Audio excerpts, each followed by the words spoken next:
ప్రభునందు ప్రియులారా, మనం చదువుకున్న ఈ వాక్యం అక్షరార్థంగా ఉన్నట్టుగా చదివితే యేసు ప్రభు కొంచెం ఇబ్బందికర వ్యాఖ్య చేసినట్టు మనకు అనిపిస్తుంది. కొంతమంది మతోన్మాదులు ఈ మాటల్ని తీసుకొని యేసు ప్రభుని విమర్శించినటువంటి విషయాలు కూడా ఉన్నాయి. ఆయన మీద వీడియోస్ పెట్టారు, విమర్శలు చేశారు. యేసు ప్రభు తన నోటితో తానే ఏం చెప్పాడో చూడండి. భూమి మీద నేను సమాధానము కలుగజేయ వచ్చితునని మీరు తలంచుచున్నారా? కాదు, భేదమునే కలుగజేయ వచ్చితునని మీతో చెప్పుచున్నానని ఆయన అన్నాడు. ఆయన భేదాలు పెడతానన్నాడు, భేదాలు కలుగజేయడానికే వచ్చానన్నాడు. ఒక ఇంట్లో 5, ఇద్దరికి విరోధంగా 3 లెగుస్తారు, విభేదించుకుంటారు. అత్త కోడలికి, కోడలు అత్తకి, తల్లి కూతురికి, కూతురు తల్లికి శత్రువులు అవుతారు. ఒకళ్ళనొకళ్ళు వ్యతిరేకించుకుంటారు. ఈ కార్యం చేయడానికే నేను వచ్చాను అన్నట్టు యేసు ప్రభు మాట్లాడుతున్నాడు. ఇతను ఎలా దేవుడు అవుతాడు? ఈ తగాదలు పెట్టేవాడు, ఈ విధంగా గొడవ పెట్టేవాడు, అగ్ని వేసేవాడు, కుటుంబాల్లో చిచ్చులు పెట్టేవాడు, భూమి మీద భేదాన్ని కలుగజేయడానికి వచ్చానని డైరెక్ట్గా ఆయనే చెప్తే ఏంటి మీరు మాట్లాడతారని కొంతమంది మతోన్మాదులు దాని గురించి విమర్శ చేశారు యేసు ప్రభుని. మిమ్మల్ని కూడా కొంతమంది అడిగి ఉండొచ్చు ఇప్పటికే, లేదా భవిష్యత్తులో అడుగుతుండొచ్చు. ఇక దాని గురించిన సమాధానం ఏంటో మనం తెలుసుకుందాం. దాని వాళ్ళు కొంతమంది ఉంటారు. దానికి మీకు నా సమాధానం ఒకటే. యేసు ప్రభు రక్తంలో నువ్వు ఇంకా కడగబడకపోతే అర్జెంటుగా మారు మనసు పొంది బాప్తిస్మం పొంది ఆయన రక్తంలో కడగబడు. అలా కడగబడటం ద్వారా నువ్వు దేవుని సంతానం అవుతావు, దేవుని కుమారుడివి, కుమార్తెవు అవుతావు. ఏది? మారు మనసు పొంది పాప క్షమాపణ నిమిత్తం బాప్తిస్మం పొంది ప్రభు రాజ్యములో చేర్చబడుట ద్వారా నువ్వు దేవుని కొడుకువి, కూతురువి అవుతావు. ఫలితంగా ఏం జరిగిద్దంటే దేవుని సంపూర్ణాధికారం నీ మీదకి వచ్చిద్ది. ఇప్పటిదాకా నీ మనసుకు తోచినట్టు నడిచిన నీ జీవితాన్ని ఇక దేవుడు తన చేతుల్లోకి తీసుకుంటాడు. ఇప్పటికే రక్షణలోనికి వచ్చిన వాళ్ళ జీవితాలను ఆల్రెడీ దేవుడు తన చేతుల్లోకి తీసుకున్నాడు. ఇక ముందు రక్షణలోకి రాబోయే వాళ్ళ జీవితాలను కూడా దేవుడు తన చేతుల్లోకి తీసుకుంటాడు. దేవుడు మన జీవితాన్ని తన చేతుల్లోకి తీసుకున్న దాకే మనం టెన్షన్ పడాలి. ఆ కార్యం జరిగి దేవుడు మన జీవితాన్ని ఆయన చేతుల్లోకి తీసుకున్న తర్వాత ఇక దేన్ని గూర్చి కూడా మనం కంగారు పడాల్సిన అవసరము లేదు. ఇది ప్రతి క్రైస్తవుడు స్పష్టంగా తెలుసుకోవాలి. క్రీస్తు రక్తంలో కడగబడ్డానా లేదా, ఆయన ఆజ్ఞ పాటించానా లేదా, ఆయన చెప్పిన మాట విన్నానా లేదా అనేదే మేజర్గా చూసుకోవాలి. ఆ కార్యం అనేది నీ జీవితంలో జరిగితే ఇక నీ నెక్స్ట్ ఫ్యూచర్ని గురించి నువ్వు కంగారు పడాల్సిన అవసరం లేదు. ఎందుకంటే దేవుని వాక్యం అనేక వచనాల్లో స్పష్టంగా సాక్ష్యం ఇచ్చింది. ఆయన మీ విషయమై చింత కలిగి ఉన్నాడు, బాధ్యత కలిగి ఉన్నాడు అనే మాట స్పష్టంగా రాసుంది. ఎప్పుడైతే మీరు మీ జీవితాన్ని ఆయన చేతులకు అప్పజెప్పారో ఇక ఆయన తన చేతుల్లోకి మన జీవితాన్ని తీసుకున్నాడు. ఇక ఏ మలుపు ఎక్కడ ఎలా తిరగాలో, ఏ మజిలీకి నువ్వు చేరాలో, ఎప్పుడు నీకు ఏది అందాలో, నువ్వు ఎదుర్కొంటున్న ప్రతికూల పరిస్థితులు ఎంతవరకు ఉండాలో, ఎప్పుడు తొలగిపోవాలో ఆయన డిసైడ్ చేస్తాడు, ఆయన డిజైన్ చేస్తాడు. దాన్ని నమ్మితే నువ్వు ప్రశాంతంగా ఉండటమే, తర్వాత కథ అంతా ఆయన చూసుకుంటాడు. ఓకే, ఎంతమంది నమ్ముతున్నారు? ఎంతమంది తమ జీవితాలను యేసయ్య చేతికి అప్పచెప్పారు? నిజంగా అప్పచెప్పారా? మీ జీవితాలనే కాదు, మీ పిల్లల జీవితాలని, మీ ఇంటి వారి జీవితాన్ని ఆయన చేతికి అప్పచెప్పండి. దేవుడు స్పష్టంగా చెప్పాడు, బరువు నువ్వు మోయొద్దు, నా మీద మోపు అని. పేతురు రాసిన మొదటి పత్రిక 5వ అధ్యాయము 6-7 వచనాల్లో దేవుడు తగిన సమయమందు మిమ్మల్ని హెచ్చించున్నట్లు ఆయన బలిష్టమైన చేతి క్రింద దీన మనస్కులై ఉండుడి. అంటే దేవుడు నిన్ను నన్ను మనల్ని హెచ్చించడానికి ఒక తగిన సమయం ఉందట. ఆ తగిన సమయం రేపే కావచ్చు, ఎల్లుండే కావచ్చు, ఇంకా 4 నెలలకు కావచ్చు, లేదా 10 నెలలకు కావచ్చు. సో దేవుడు నిర్ణయించిన నిర్ణయకాలం ఒకటి ఉంటుందట. నువ్వు అనుకున్నప్పుడు కాదు, దేవుడు ఆయన అనుకున్నప్పుడు నిన్ను హెచ్చిస్తాడు. అది నీకు 4 గంటల ఫలం ఉంటుంది. దేవుడు ప్రతిదానికి ఒక సమయాన్ని నిర్ణయించాడు. దేవుడు మనలాగా తొందరపడి సాయంత్రం చేయాల్సింది పొద్దున చేయాల్సింది మధ్యరాత్రిలో చేసే రకం కాదు. అదంతా మన మనకు దడ ఎక్కువ. అన్నీ అయిపోవాలని ఆరాట పడతా ఉంటాం టెన్షన్గా. దేవుడు అట్లా చేయడు. దేవుడు ఏం చేసిన ఓ పద్ధతి ప్రకారం, ఒక సమయం ప్రకారం ప్రతిదీ చేస్తాడు. దేవుడు చేసేది వైనంగా ఉంటుంది. మనం చేసేవన్నీ మనకి తలనొప్పులు తెచ్చుకునేవిగా ఉంటాయి. కాబట్టి సాయంత్రం చేయాల్సింది సాయంత్రం చేస్తాడు, మధ్యాహ్నం చేయాల్సింది మధ్యాహ్నం చేస్తాడు, ఉదయం చేయాల్సింది ఉదయం చేస్తాడు, తెల్లవారుజాము చేయాల్సింది అప్పుడు చేస్తాడు. మన ఐడియాలజీ కన్నా మనకంటే దేవుని ఐడియాలజీ చాలా గొప్పది కదా. దాన్ని మనం దృష్టిలో పెట్టుకుని దేవుని ఆలోచనలో నేనున్నాను, ఆయన తలంపుల్లో నేనున్నాను, నా లైఫ్ ఆయనకి అప్పచెప్పుకొని ఉన్నాను, నాకు టెన్షన్ అక్కర్లేదు అని నీ జీవితాన్ని ముందుకు కొనసాగించు. సైతానుగాడు ఎంత కుట్ర చేస్తాడంటే, వాడు దుర్మార్గుడు, ఈరోజే మనం సాగుపోయేటప్పుడు పరిస్థితి ఎట్టుంటుందో మన ఊహల్లోకి వచ్చేటట్టు చేస్తాడు. చచ్చేటప్పుడు మన ప్రాణం ఎట్టుపోయిద్దో ఊహల్లోకి వచ్చేటట్టు చేస్తాడు. మనం చచ్చినాక మన వాళ్ళ పరిస్థితి ఎట్టుంటుందో ఊహల్లోకి వచ్చేటట్టు చేస్తాడు. అర్థమైందా? వృద్ధాప్యంలో మన శరీరం ఏ విధంగా మార్పు చెందిద్దో మన ఊహల్లోకి వచ్చేటట్టు చేస్తాడు. మీలో ఎంతమందికి ఇట్లాంటి ఊహలు వస్తాయి, ఇలాంటి ఆలోచనలు వస్తాయి? చెప్పండి, చేతులు ఎత్తండి. చాలా మంది చేతులు ఎత్తారు. ఏమండి, కొన్ని వ్యతిరేక పరిస్థితులు మన తలంపుల్లోకి తీసుకొచ్చి, ఏమండి ఇప్పుడు షుగర్ వచ్చింది అని రిపోర్ట్ వచ్చింది అనుకో, ఆ షుగర్ తర్వాత ఇంకేమేం జరగబోతుందో ఇక మొత్తం తలంపుల్లోకి తీసుకొస్తాడు వాడు. ఫలానా బలహీనత, కొంచెం బీపీ ఎక్కువ కనపడుతుంది అన్నారు అనుకో, ఇక బీపీ వల్ల ఏమేమి జబ్బులు వస్తాయో మొత్తం మైండ్లో తీసుకొస్తాడు వాడు. అర్థమైందా? ఏ రోగం లేకపోయినా సరే రోగాలు ఉన్నోళ్ళని చూపించి, వాళ్ళు నీకంటే బాగున్నోళ్ళు ఇప్పుడు వాళ్ళు రోగులు అయ్యారు, నువ్వు మాత్రం కావని గ్యారెంటీ ఏందని వాడు ఆలోచనలో తెస్తాడు. అదిగో ఆ ఫ్యామిలీ పచ్చగా ఉంది ఒకప్పుడు, ఇప్పుడు చూడు ఎట్లా అయిపోయిందో, నీ కుటుంబం అలా కాదని గ్యారెంటీ ఏంది అని తీసుకొస్తాడు వాడు. ఇట్లాంటి ఆలోచనలు సాతాను తెస్తాడు అనడానికి బైబిల్లో నిరూపణ ఉంది. ఏబు దగ్గరికి వాడు ఇలాంటి ఆలోచనలే తీసుకొచ్చాడు. మనల్ని మానసికంగా మనల్ని వేటాడటంలో మంచి పనోడు. మెంటల్ టార్చర్ అంటారే, మానసికంగా ఒత్తిడికి గురి చేయటం, ఇబ్బంది పెట్టడం, అందులో మంచి నైపుణ్యం కలిగినోడు సైతాను, వాడి దెయ్యాలు. మనల్ని ఆ విధంగా చేయడాన్ని కుట్ర చేస్తారు. మన రక్షణానందాన్ని, దేవుని యందలి విశ్వాసాన్ని బట్టి మనం ఆయనలో కలిగి ఉండే ఆనందాన్ని మనకు దక్కకుండా చేయటానికి వాడు చేసే దుర్మార్గపు ఆలోచనలు, కుట్రలు, ఇవన్నీ. వీటన్నిటికీ విరుగుడు ఒక్కటే, విశ్వాసం. నేను నా దేవుని యందు విశ్వాసం ఉంచాను, నిన్నటికి నా దేవుడు నాకు తోడై ఉన్నాడు, నేటికి తోడై ఉన్నాడు, రేపటికి కూడా తోడై ఉంటాడు. నా ప్రతి ఘట్టములో ఆయనే తోడై ఉండి ఆయన చిత్త ప్రకారం నడిపిస్తాడు. ఒకవేళ శ్రమలు పొందాలి అనేది ఆయన చిత్తం అయితే దాన్ని నేను తప్పించుకోగలనా? ఆయన చిత్తమే సిద్ధించుగాక. ఓకే, కాబట్టి సాతానా పో, ఈరోజు సంగతి ఈరోజు ఆలోచించమన్నాడు. రేపటి గురించి విచారించొద్దని చెప్పాడు యేసయ్య. రేపటి గురించి విచారించొద్దని నా ప్రభు చెబితే నేను విచారిస్తే ఆయన మాట మీరి పాపం చేసిన దాన్ని పాపం చేసిన అవుతా కదా. కాబట్టి రేపటి గురించి నేను ఆలోచించనని తోసేయండి. ఎందుకంటే నువ్వు ఆలోచించావనుకో, దేవుడు ఆలోచించటం మానేస్తాడు. ప్లీజ్ మళ్ళీ చెప్తున్నా, నువ్వు ఒత్తిడి ప్రెజర్కి గురయ్యావనుకో, దేవుడు ఆలోచించటం మానేస్తాడు. నువ్వు దేవుని మీద విశ్వాసంతో వదిలేసావనుకో, అప్పుడు దేవుడు ఆలోచించటం మొదలు పెడతాడు. నిజం. నువ్వు పట్టించుకొని, నువ్వు ప్రాకులాడి, నువ్వు పరిగెత్తినంత వరకు దేవుడు మౌనం అయిపోతాడు. సరే కానీ తిప్పలు పడుతున్నావుగా, పడు అని. నా వల్ల కాదు నాయన, నీ చేతికి అప్పచెప్తున్నాను ప్రభా, నీకు ప్రార్థన చేసి నీ వైపు చూడటం తప్ప నా చేత ఏమీ కావట్లేదు అని నువ్వు అప్పచెప్పినట్లయితే అప్పుడు దేవుడు ఎలా జోక్యం చేసుకుంటాడో, అన్నీ ఒక కొలిక్కి ఎలా వస్తాయో అప్పుడు నువ్వే చూస్తావు నీ కళ్ళారా. ఎందుకంటే ఇవన్నీ నేను అనుభవించి చెప్తున్నా. 22 సంవత్సరాలుగా ఆయనతో కాస్తో కోస్తో నడిచి నేను అనుభవించిన విషయాలు మీకు నేర్పుతున్నా.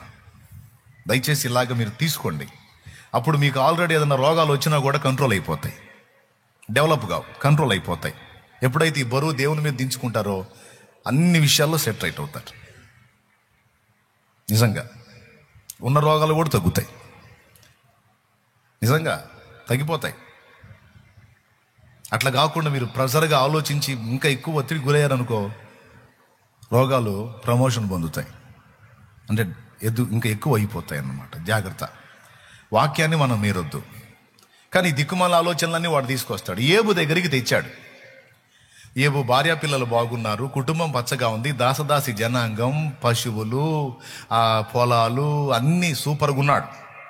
ఏబు దేహదారుఢ్యం, అద్భుతమైనటువంటి వ్యక్తి, అన్ని విషయాల్లో పర్ఫెక్ట్గా ఉంది ఏబు లైఫ్. అలాంటి స్థితిలో ఏబున్నాడు. అప్పుడు ఏబు దగ్గరికి ఎవరు వచ్చారు? సాతాను వచ్చాడు. ఎవరు పర్మిషన్ తీసుకొని వచ్చాడు? దేవుని పర్మిషను తీసుకొని వచ్చాడా లేదా? కాదు. మొదటిసారి ఏబు దగ్గరికి సాతాను వచ్చినప్పుడు దేవుని పర్మిషన్ తీసుకోకుండా వచ్చాడు. తీసుకోకుండా వచ్చి ఏం చేశాడో తెలుసా? డైరెక్ట్గా ఏబు దగ్గరికి వెళ్ళి ఏబుని ఎఫెక్ట్ చేయలేదు, కానీ ఏబు మనసులో భయాలు పుట్టించాడు. గుర్తుపెట్టుకో, ఏబు మనసులో భయాలు పుట్టించాడు. ఇవైతే చేయొచ్చు వాడు కంచె దాటి అవతలికి వెళ్ళకపోయినా కంచె యువతలుండే వాడు మన మనసుల్లో భయాలు పుట్టించే అవకాశం వాడికి ఉంది. నెగిటివ్ సిగ్నల్స్ని మన ఆలోచనల్లోకి పంపించే అవకాశం వాడికి ఉంది. అర్థమైందా? ఆ సిగ్నల్స్ని మనం తీసుకొని మనం వాటితో ఏకీభవించినప్పుడు మాత్రమే వాడు మన దగ్గరికి ఎంటర్ అవుతాడు. వాటిని వికర్షించామనుకో, వాటిని వ్యతిరేకించామనుకో, వాడు మన దగ్గర రావడానికి ఛాన్స్ ఉండదు. కానీ ఏం చేశాడో తెలుసా? ఏబు చేసిన పెద్ద పొరపాటు అదే. వాడు ఇచ్చిన నెగిటివ్ థాట్స్ని, వ్యతిరేక ఆలోచనలని ఏబు తీసుకున్నాడు. బట్ ఏం లేదు, నీ భార్య చాలా బాగుంది, ఇప్పుడు నువ్వే ప్రాణంగా బ్రతుకుతుంది, నీకు పూర్తి విధేయరాలుగా ఉంది, ఈమె రివర్స్ అవుతుందేమో. కాదని గ్యారెంటీ ఏంటి?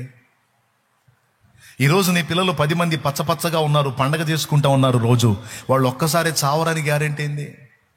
ఏమో వాళ్ళకి ఏదైనా జరగొచ్చేమో. సింపుల్. నువ్వు రోడ్డు మీద నీ బిడ్డ బయలుదేరుతున్నాడు బైక్ తీసుకొని, వాడు రోడ్డు మీద బయలుదేరుతా ఉన్నాడు, నీ కళ్ళ ముందు వెళ్తా ఉన్నాడు, నీకు మనసులో థాట్ వచ్చింది, ఏదో వద్దు దిక్కుమాలిన ఆలోచన, వాడికి ఏమన్నా అయిద్దేమో, తగిలిద్దేమో అని జాగ్రత్త చెబుతావు లేదా? రే చిన్నగా పో, జాగ్రత్తగా పో, మెల్లగా పో అని చెబుతావు లేదా? ఎందుకు చెబుతున్నావు? డౌటు. వాడికి ఏమన్నా అయిద్దేమో, వాడికి ఏమైనా తగిలిద్దేమో, ఏమైనా జరుగుతుందేమో, ఎదురు వార్త వచ్చిద్దో అని. ఎందుకు? చాలామంది అవి ఫేస్ చేస్తున్నారు కనుక నేను కూడా అది ఫేస్ చేస్తానేమో అనే డౌట్తో నువ్వు ముందుగానే గిల్టీ ఫీల్ అవుతావు. ఎంతమందికి ఉంది ఇట్లా? ఎంతమందికి ఉంటుంది ఇలా? నాకు తెలిసి దాదాపు అందరికి ఉంటుంది. కొంతమంది చేతులు ఎత్తట్లా అర్థం కాక. దాదాపు అందరి ఫీలింగ్స్ ఇవే. స్తోత్రం. పెద్దగా చెప్పండి. అవునా కదా? రైట్. ఉంటాయి తప్పకుండా అలాంటి ఆలోచన. నీకు వచ్చినప్పుడు నువ్వేం చేస్తావు? నాకు వచ్చినప్పుడు నేనేం చేస్తానంటే, నేను ఆలోచించి కంగారు పడి ఏం చేస్తున్నావు? దేవుడు నిర్ణయించింది ఎవడు తప్పిస్తాడు? ఆయన చిత్తం. కాపాడిన ఆయనే, అప్పచెప్పిన ఆయనకే అప్పచెబుతాను, వదిలేస్తాను.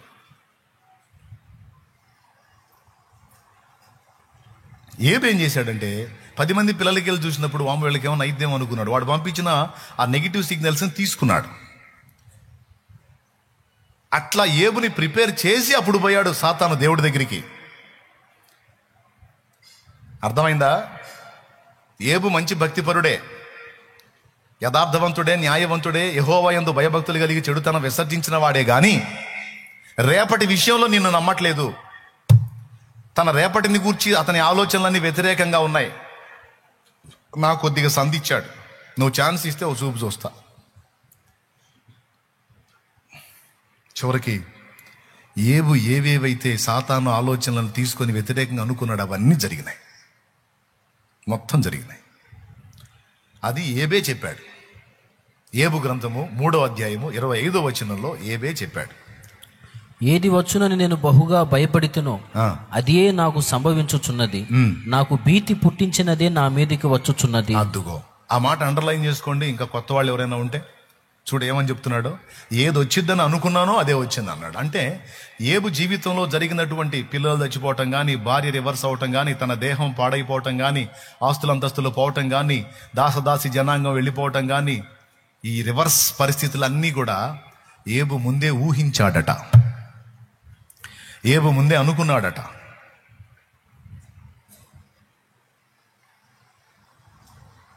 మీరు ఎప్పుడైనా ఆలోచించారా ఈ ఒక్క మాట గురించి? అలా వ్యతిరేకంగా ఆలోచించిన కారణం చేత ఏబుకు అలాంటి పరిస్థితులు రప్పించాల్సి వచ్చింది దేవుడు. ఆ మాట ఏబే చెప్తున్నాడు, ఏది వచ్చిద్దని నేను బహుగా భయపడ్డానో అదే నాకు వచ్చింది. అట్లా ఎందుకు అనుకున్నావు ఏబు? అట్లా ఎందుకు ఆలోచించావు? ఏం చేద్దాం, నా కర్మగాలి అలాంటి ఆలోచనలు, దిక్కుమాల ఆలోచనలన్నీ నాకు వచ్చి నేను జరిగినాయి. కొంతమంది ఫ్యామిలీ మెంబర్స్తో మాట్లాడతారు, ఇట్లా అయిద్దని నాకు ముందు నుంచి అనిపిస్తూ ఉంది, నాకు అట్లాంటి ఆలోచన నిజంగానే వచ్చింది, నిజంగా 3 రోజుల నుంచి వచ్చిన ఏందో మనసు ఒకటే అనిపిస్తుంది, ఇట్టయిద్ది అని అనిపిస్తుంది, అయ్యింది అని చెప్పి. ఆడవాళ్ళు కొంతమంది జెంట్స్ కూడా నాకెందుకు 3 రోజుల నుంచి ఇట్నే అనిపిస్తుంది, ఎందుకు నాకు పదే ఎట్టే ఆలోచన వచ్చింది. నిజంగా అదే జరిగింది. ఏందో వింతగా ఉంది. సాతాను మన మనసులోకి నెగిటివ్ థాట్స్ని తీసుకొచ్చినప్పుడు, వ్యతిరేక ఫలితాలను కూర్చున్న ఆలోచన తెచ్చినప్పుడు, విశ్వాసం అనే డాలుతో దాన్ని ఎదిరించాలి. అర్థమైందా? దేంతో ఎదిరించాలి? విశ్వాసం అనే డాలుతో. ఎట్లా ఉండాలి విశ్వాసము? ఇలాంటి తలంపులు వాడు తీసుకొచ్చినప్పుడు ఏబు చెప్పేది ఉండే, నా అంతటా నేను ఇలా ఉన్నానా, నా భార్య నాకు ఇలా లభించిందా, నా పిల్లలు నాకు ఇలా లభించారా, అన్నీ నా దేవుడిచ్చాడు.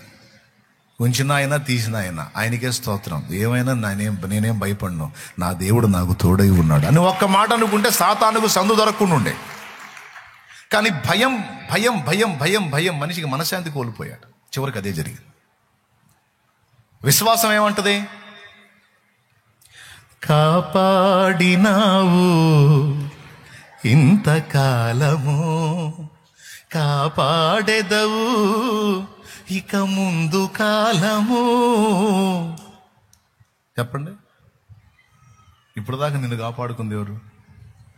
ఎంతమంది ఒప్పుకుంటారు దేవుడే కాపాడుకొచ్చాడన్న అన్నోళ్ళు చేతులు ఎత్తండి.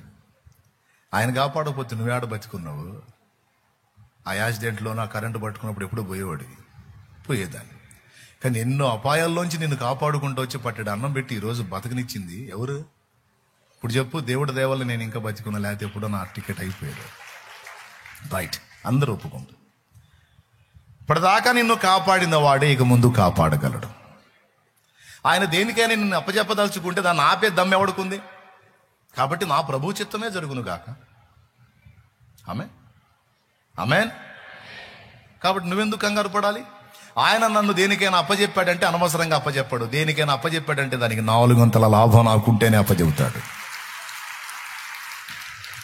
నా తండ్రి ఏది చేసినా నా మేలుకే 100% చేస్తాడు, నా ప్రయోజనం కోసం చేస్తాడు, కానీ నా కీడును కోరేవాడు కాదు అనే విశ్వాసం ఉండాలి కదా. ఇప్పుడు పాడండి అందరూ. కాపాడినావు కాపాడెదవు, కాపాడినావు ఇంతకాలము, కాపాడెదవు ఇక ముందు కాలము. నిన్ను మరువనయ్యా నా జీవితాంతము,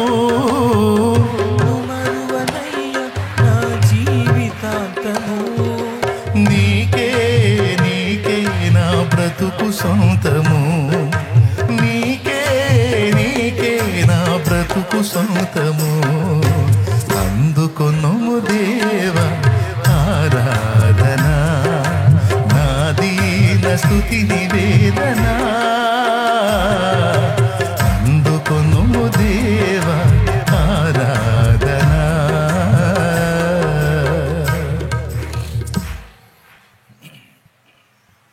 దరిద్రపు ఆలోచనలు వాడు తెస్తే సైతానా పో అని గద్దించి, ఇది కాదురా ఇంకా బెటర్ లైఫ్ ఇవ్వబోతున్నాడు నాకు దేవుడు అను, ఇంకా బెస్ట్ లైఫ్ ఇవ్వబోతున్నాడు నా దేవుడు నాకు.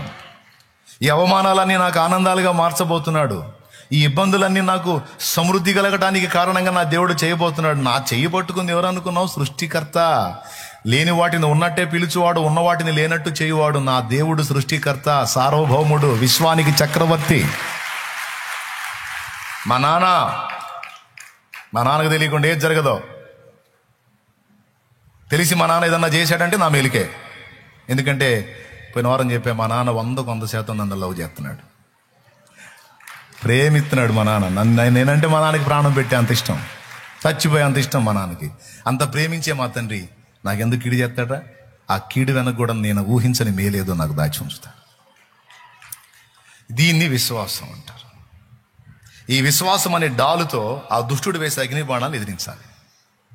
లేకపోతే ఆ దిక్కుమాల ఆలోచనలు, ఆ దరిద్రగొట్ట ఆలోచనలు సైతాన్ గడు తీసుకొచ్చి, ఇప్పటికే నీ పరిస్థితి ఇట్ట అయిపోయింది, ఇంకా రాబోతున్న రోజులు ఇంకా దిగజారిపోయే ఛాన్స్ ఉంది, ఇంకా తేడాపడే ఛాన్స్ ఉంది, ఇంకేమైపోయిద్దో ఏమో, ఇప్పటికి ఎట్టుంది, రేపు ఏందో, నీ పిల్లల గతి ఏందో, అదేందో ఇదేందంటే, అవును సాతానా, నిజమే సాతానా, నిజంగా నాకేం అర్థం కావట్లేదు సాతానా అంటే మెంటల్ హాస్పిటల్ తీసుకెళ్ళి నిద్ర మాత్రలు ఇప్పిస్తారు.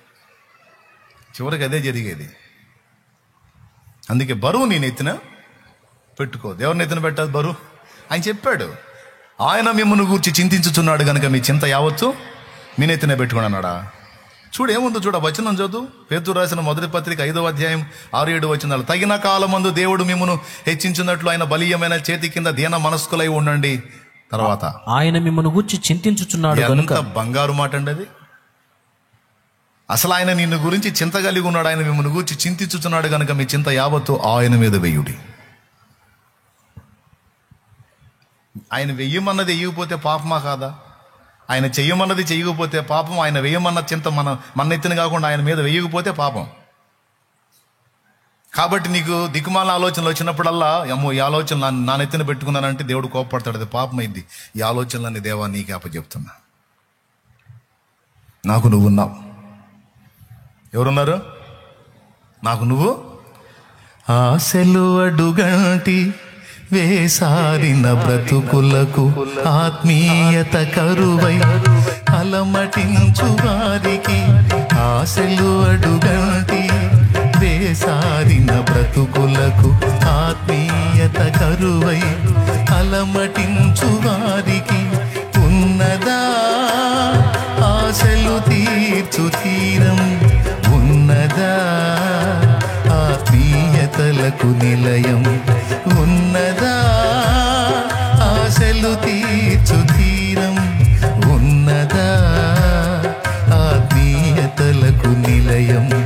నీవే లేకపోతే నేనేమై ఉందును దేవా. నీవే లేకపోతే నేనేమై ఉందును దేవా. ఉన్నావు నాకై ఇన్నాళ్ళేలుగా, ఉంటావు తోడై యెహోవా షమ్మాగా. ఉన్నావు నాకై ఇన్నాళ్ళేలుగా, ఉంటావు తోడై యెహోవా షమ్మాగా. ఎవరున్నారని ఎప్పుడుంటారని చితికిన బ్రతుకున ఆశ్రయమెవరని. ఎవరున్నారని ఎప్పుడుంటారని చితికిన బ్రతుకున ఆశ్రయమెవరని. నీవే లేకపోతే నేనేమై ఉందును దేవా. నీవే లేకపోతే నేనేమై ఉందును దేవా. ఉన్నావు నాకై ఇమ్మానుయేలుగా, ఉంటావు తోడై యెహోవా షమ్మాగా. స్తోత్రం. ఇలా పాడుకొని ఏసైకి అప్పచెప్పాలా, అంతేనా? లేదా జుట్టు బీక్కుంటారా? ఏమమ్మా ఎన్నిసార్లు చెప్పాలి? ఇదే ఆలోచన గుర్తుపెట్టుకోండి. అనవసరంగా పిచ్చి పిచ్చి ఆలోచనలు చేయొద్దు. నా పిల్లల ఫ్యూచర్ ఎలా ఉంటుందో, వాళ్ళ బ్రతికి ఎలా ఉంటుందో, నేను ఎలా ఉంటానో, నా ఫ్యూచర్ ఎలా ఉంటుందో, నా స్టడీస్ ఎలా ఉంటాయో, నాకు జాబ్ వచ్చిద్దో రాదో, నాకు పెళ్ళి అయిద్దో కాదో. అమ్మ నిన్నంటూ పుట్టించినోడు నీకు పెళ్లి చేయాలని డిసైడ్ చేస్తే నిన్ను చేసుకునేవాడిని కూడా ఏడో చోట పుట్టించే ఉంటాడు. నువ్వేం దిగులు పడద్దు. తగిన కాలం ముందు తప్పకుండా అది నీ ముందుకు వచ్చి, దాని గురించి నువ్వేమి కంగారు పడాల్సిన అవసరం లేదే. తల్లి గర్భంలో నిన్ను పుట్టించినప్పుడు నువ్వు భూమి మీదకి రాకమునిపే నీ కడుపు ఆకలి తీర్చడానికి నీకు పాలనిచ్చిన దేవుడు, అమ్మ ద్వారా నీకు పాలనిచ్చి నీ ఆహారాన్ని ముందే రెడీ చేసిన దేవుడు, నీకు అన్నీ ముందుగానే సిద్ధపరిచిన దేవుడు. మిగిలిన కార్యాలు చేయడా? కాబట్టి అవిశ్వాసులైన వారు, అన్యజనులైన వారు వీటి గురించి విచారిస్తారు. కానీ మీరు నా పిల్లలు గనక, వాస్తవం మీకు తెలుసు గనక, మీ జీవితాలు నా చేతుల్లో ఉన్నాయి గనక, నా సురక్షితమైన రెక్కల నీడలో మీరు ఉన్నారు గనక భయపడవద్దు, కలత చెందవద్దు, కలవరపడవద్దు, దిగులులో బతకొద్దు. నేను అనుమతించకుండా నీకేది రాదు, నా సెలవు లేకుండా నీకేది కాదు. నీకేదన్నా అనుమతించబడింది అంటే అది నీకు అవసరం, అంతే. నేను అనుమతించాను, అంతే. అనుమతించిన నేనే తగిన కాలం ముందు తీసేస్తాను. ఇలాంటి విషయాలను గ్రహించలేని వాళ్ళు, ఈ విషయాల్లో విశ్వాసం ఉంచలేని వాళ్ళు, ఈ సంగతులు లోతుగా గ్రహించలేని వాళ్ళు ఆత్మహత్యలు చేసుకుంటారు, ప్రాణాలు తీసుకుంటారు. జీవితంలో ఎదురయ్యేటువంటి ప్రతికూల పరిస్థితులు, చేదైన అనుభవాలకు తట్టుకోలేక ఈ పరిస్థితులు మారవు, ఈ అనుభవాలు మారవు, ఈ జీవితం ఇంతే అనే విరక్తిలోకి వెళ్ళిపోయి ఆత్మహత్యలు చేసుకుంటారండి, ప్రాణాలు తీసుకుంటారు. ఎందుకో తెలుసా? వాళ్ళ రేపటి గురించి, రేపు భవిష్యత్తుని గురించి వాళ్ళు చాలా వికృతంగా ఊహించుకుంటారు. వాళ్ళ రేపటిని గురించి ఎంత వికృతంగా ఊహించుకుంటారంటే అది వాళ్ళు జీర్ణించుకోలేనంత చేదుగా ఊహించుకుంటారు.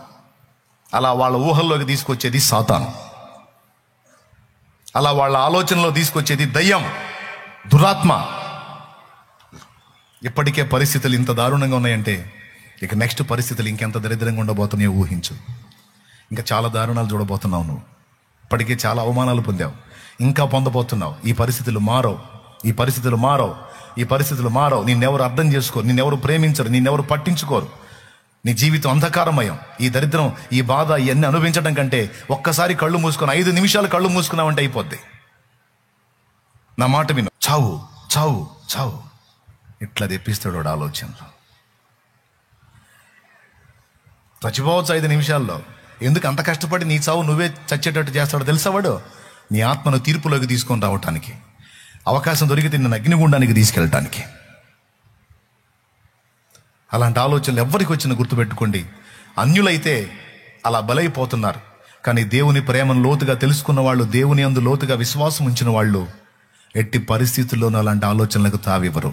అలాంటి తలంపు వస్తే గద్దిస్తారు, సాతానా పో, నా దేవుడు నాకు తోడై ఉన్నాడు, నా దేవుడు నాకు తోడై ఉన్నాడు. నేను దేవుడిని ఎరగని దాన్ని కాదు, దేవుడిని ఎరగని వాడిని కాదు, ఆయన బలం తెలియంది కాదు, ఆయన శక్తి తెలియంది కాదు, ఆయన ప్రేమ తెలియంది కాదు, అన్నీ తెలుసు.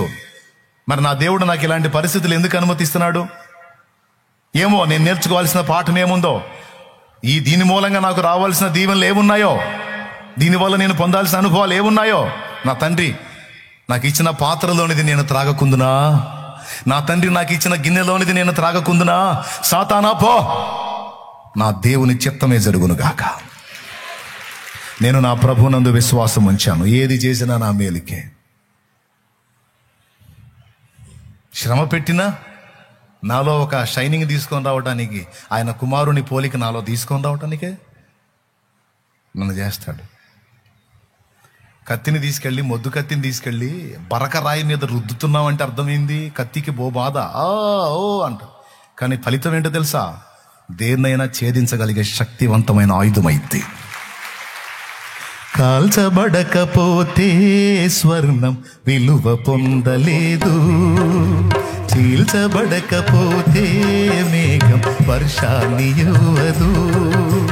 కాల్చబడకపోతే స్వర్ణం విలువ పొందలేదు, చీల్చబడకపోతే మేఘం వర్షాన్ని ఇవ్వదు.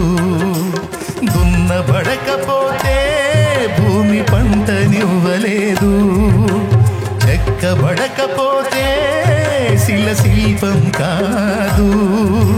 శ్రమల కొలిమిలో కాలకపోతే యేసు రూపు రాదు, నువ్వు శ్రమల కొలిమిలో కాలకపోతే యేసు రూపు రాదు. నమ్ము వేస్తమా, ఇది సత్యం, వీడబోకుమా విశ్వాసం. నీ ఆశ నిరాశ కానే కాదు, వేదన ఎందుకు, నీ కన్నీరు కలకాలముండదు, కలతే చెందకు.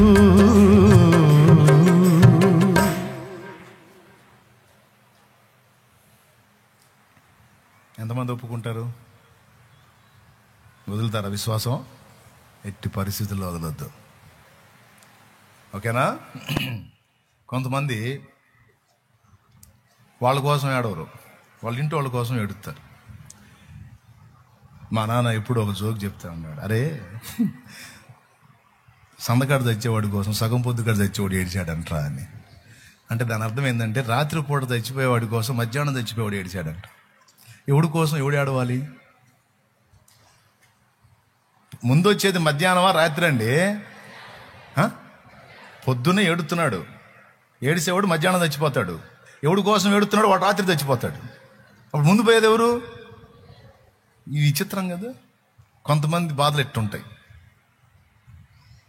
నేను చెబుతున్నా, అవన్నీ దేవునికి అప్పచెప్పండి. విశ్వాసం గలవారై ఉండండి. నువ్వు ఎప్పుడైతే ఈ బరువంతా తీసి ఆయన మీద వేసి ఫ్రీగా, ప్రశాంతంగా, సంతోషంగా దేవుని పాడుకుంటూ, ఆరాధించుకుంటూ, స్తుతించుకుంటూ రిలాక్స్గా ఉంటావో నువ్వు విశ్వాసివి అని రాసుకుంటాడు లిస్టులో.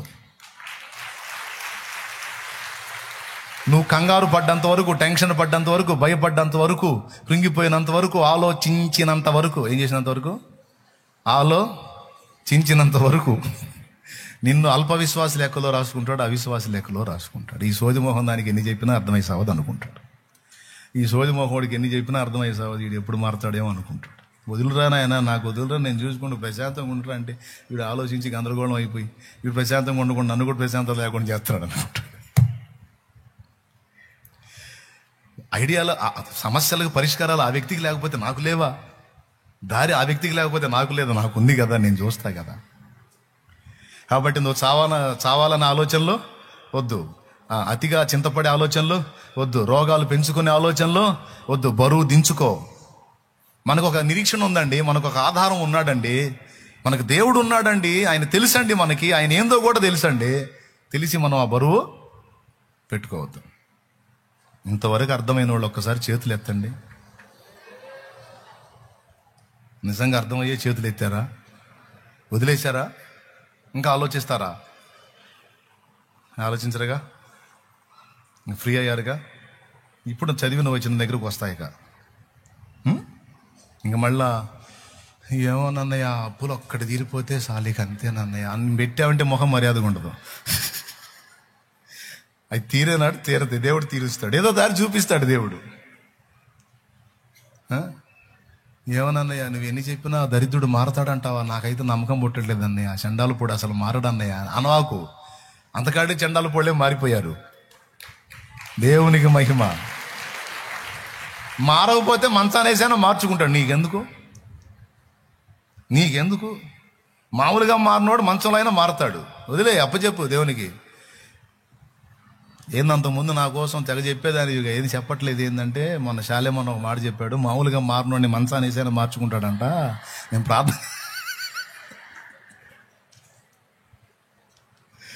ప్రార్థన చేసి దేవుడికి అప్పచెబుతున్నాను. నేను మంచాన్ని పడాలని అప్పచెబుతున్నా. ఏంది పడొద్దంటే జాగ్రత్తగా మారు మనసు పొంది లైన్లోకి రాజ్యం. ఇంకా చెప్పను, నీకు ప్రార్థన చేస్తాను, ఏదైనా ఆయన చూసుకుంటాడు. అట్లా బరువు దించుకోండి, బరువులు పెట్టుకోకండి. ఏ టెన్షన్ లేనోడిగా రోగాలు ఇప్పుడు ఎక్కువ, తినే తిండిని బట్టి. దీనికి తోడు ఇంకా టెన్షన్లు జోడించారనుకో కంపెనీ రోగాలు వస్తాయి. కంపెనీ రోగాలు అంటే తెలుసా? బ్రాండెడ్ ఐటమ్ అన్నమాట. ఇక చెదరది కది, వచ్చిందంటే పోదు. స్తోత్రం. వద్దు, ఉన్న రోగాలు తగ్గాల యేసునామంలో. అన్ని బీపీలు, షుగర్లు, క్యాన్సర్లు మొత్తం పోవాలి యేసునామంలో. యేసునామంలో అన్ని రోగాలు బిడ్డలను వదిలిపోవాలి, మన అందరిని వదిలిపోవాలి. ఆమేన్. ఇంతవరకు ఇంక ముగితే బాగుండేమో. ప్రశాంతంగా పోతారు ఇంటికి. అబ్బాయి స్తోత్రం ప్రభు అనుకుంటా. ఏమండి, ఒక అంశం ఒకటి మంచి చెప్పాలి మీకు, అందుకని నేను ఈ మాట ఎత్తుకున్నాను. యేసు ప్రభు, నేను భూమి మీద సమాధానము కలుగజేయవచ్చితనని మీరు తలంచకుడి, నేను భేదాన్నే కలగజేయవచ్చాను కానీ సమాధానాన్ని కలగ చేయడానికి రాలేదని చెప్పాడు. ఈ మాట మొదటిసారి చదివినప్పుడు డౌట్ వచ్చింది నాకు. భేదాన్ని కలుగజేస్తానంటున్నాడు ఏంది? దేవుడు సమాధానాన్ని కర్త అని ఉంది కదా. బైబిల్లో క్లియర్గా రాసుంది, దేవుడు సమాధానమునికే కర్త గాని అల్లరికి కర్తగాడని. ఎక్కడ రాసుంది? పరిశుద్ధుల సంఘములన్నిటిలో దేవుడు సమాధానమునికే కర్త గాని అల్లరికి కొరింథీ సంఘానికి రాశాడు. తర్వాత యేసు ప్రభుకున్న బిరుదనామాల్లో ఒకటి సమాధానకర్త, ఆశ్చర్యకరుడు, ఆలోచనకర్త, నిత్యుడగు తండ్రి, సమాధానకర్తయగు అధిపతి. ఆయనకున్న పేర్లలో ఒక పేరు షాలేము రాజు.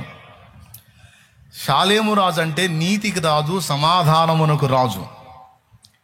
ఇట్లాగా మొత్తం సెర్చ్ చేసుకుంటా పోతే దేవుడు సమాధానకర్తే కనపడతాడు. సమాధానానికి కర్త, సమాధానానికి అధిపతి, సమాధానానికి రాజు అని దేవుడు మనకి అలా ప్రత్యక్షమవుతాడు. కానీ ఇక్కడ వచ్చి ఏమంటున్నాడంటే, నేను భూమి మీద సమాధానం కలగజేయడానికి రాలేదు, భేదాన్ని కలగజేయడానికి వచ్చాను అన్నాడు. అంటే ఎలా భేదాన్ని కలగజేస్తాడు, ఎందుకు అలా అయ్యిద్ది అన్న ఒక ప్రశ్నకి సమాధానం మనం వెతుక్కొని ప్రార్థన చేసుకుందాం. సింపుల్గా సంతోషంతో స్తోత్రం చెప్పండి. ముదిరిపోయారు మీరు. సరే,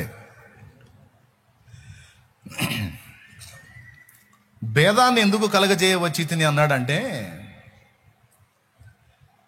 భూమి మీద అసత్యము నిండి అసత్యము ప్రబలి ఉంది. బాగా వినండి.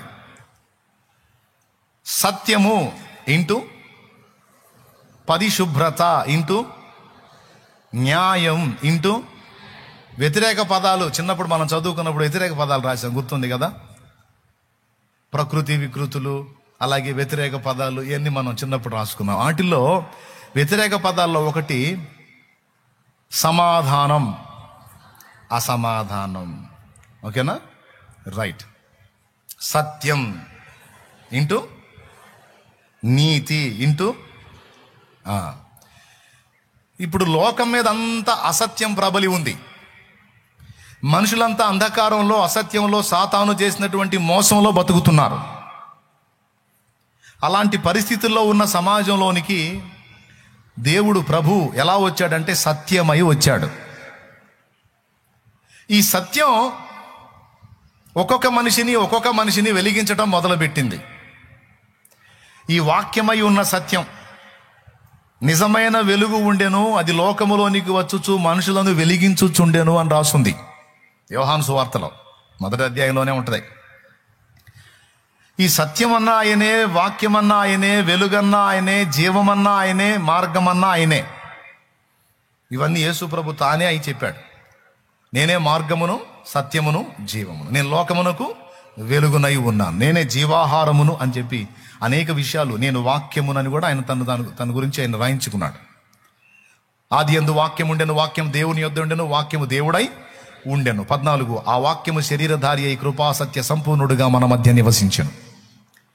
ఈ విధంగా చెప్పుకుంటా పోతే ఆయనే వాక్యం, ఆయనే మార్గం, ఆయనే సత్యం, ఆయనే జీవం, ఆయనే నిజమైన వెలుగు. ఓ ఫ్యామిలీ ఉందండి. ఆ ఫ్యామిలీలో కుటుంబ సభ్యులు ఒక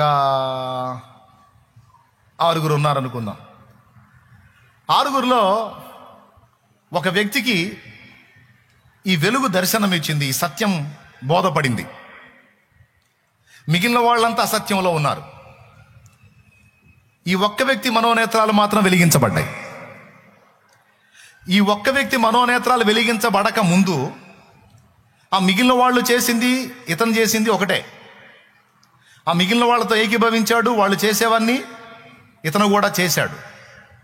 కానీ ఎప్పుడైతే ఈ సత్యము, ఈ వాక్యము, ఈ వెలుగు వీడిని దర్శించి ఇతడి మనోనేత్రాలు వెలిగించిందో అప్పుడు వీడికి మైండ్ పనిచేయటం మొదలుపెట్టింది. స్తోత్రం.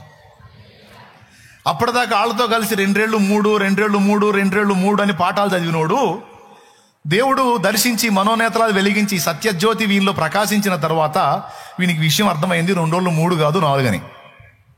స్తోత్రం. ఇక అప్పుడు ఇంట్లో చెప్పటం మొదలు పెడతాడు. ఏమని? అమ్మా, నానా, అన్నా, అక్క,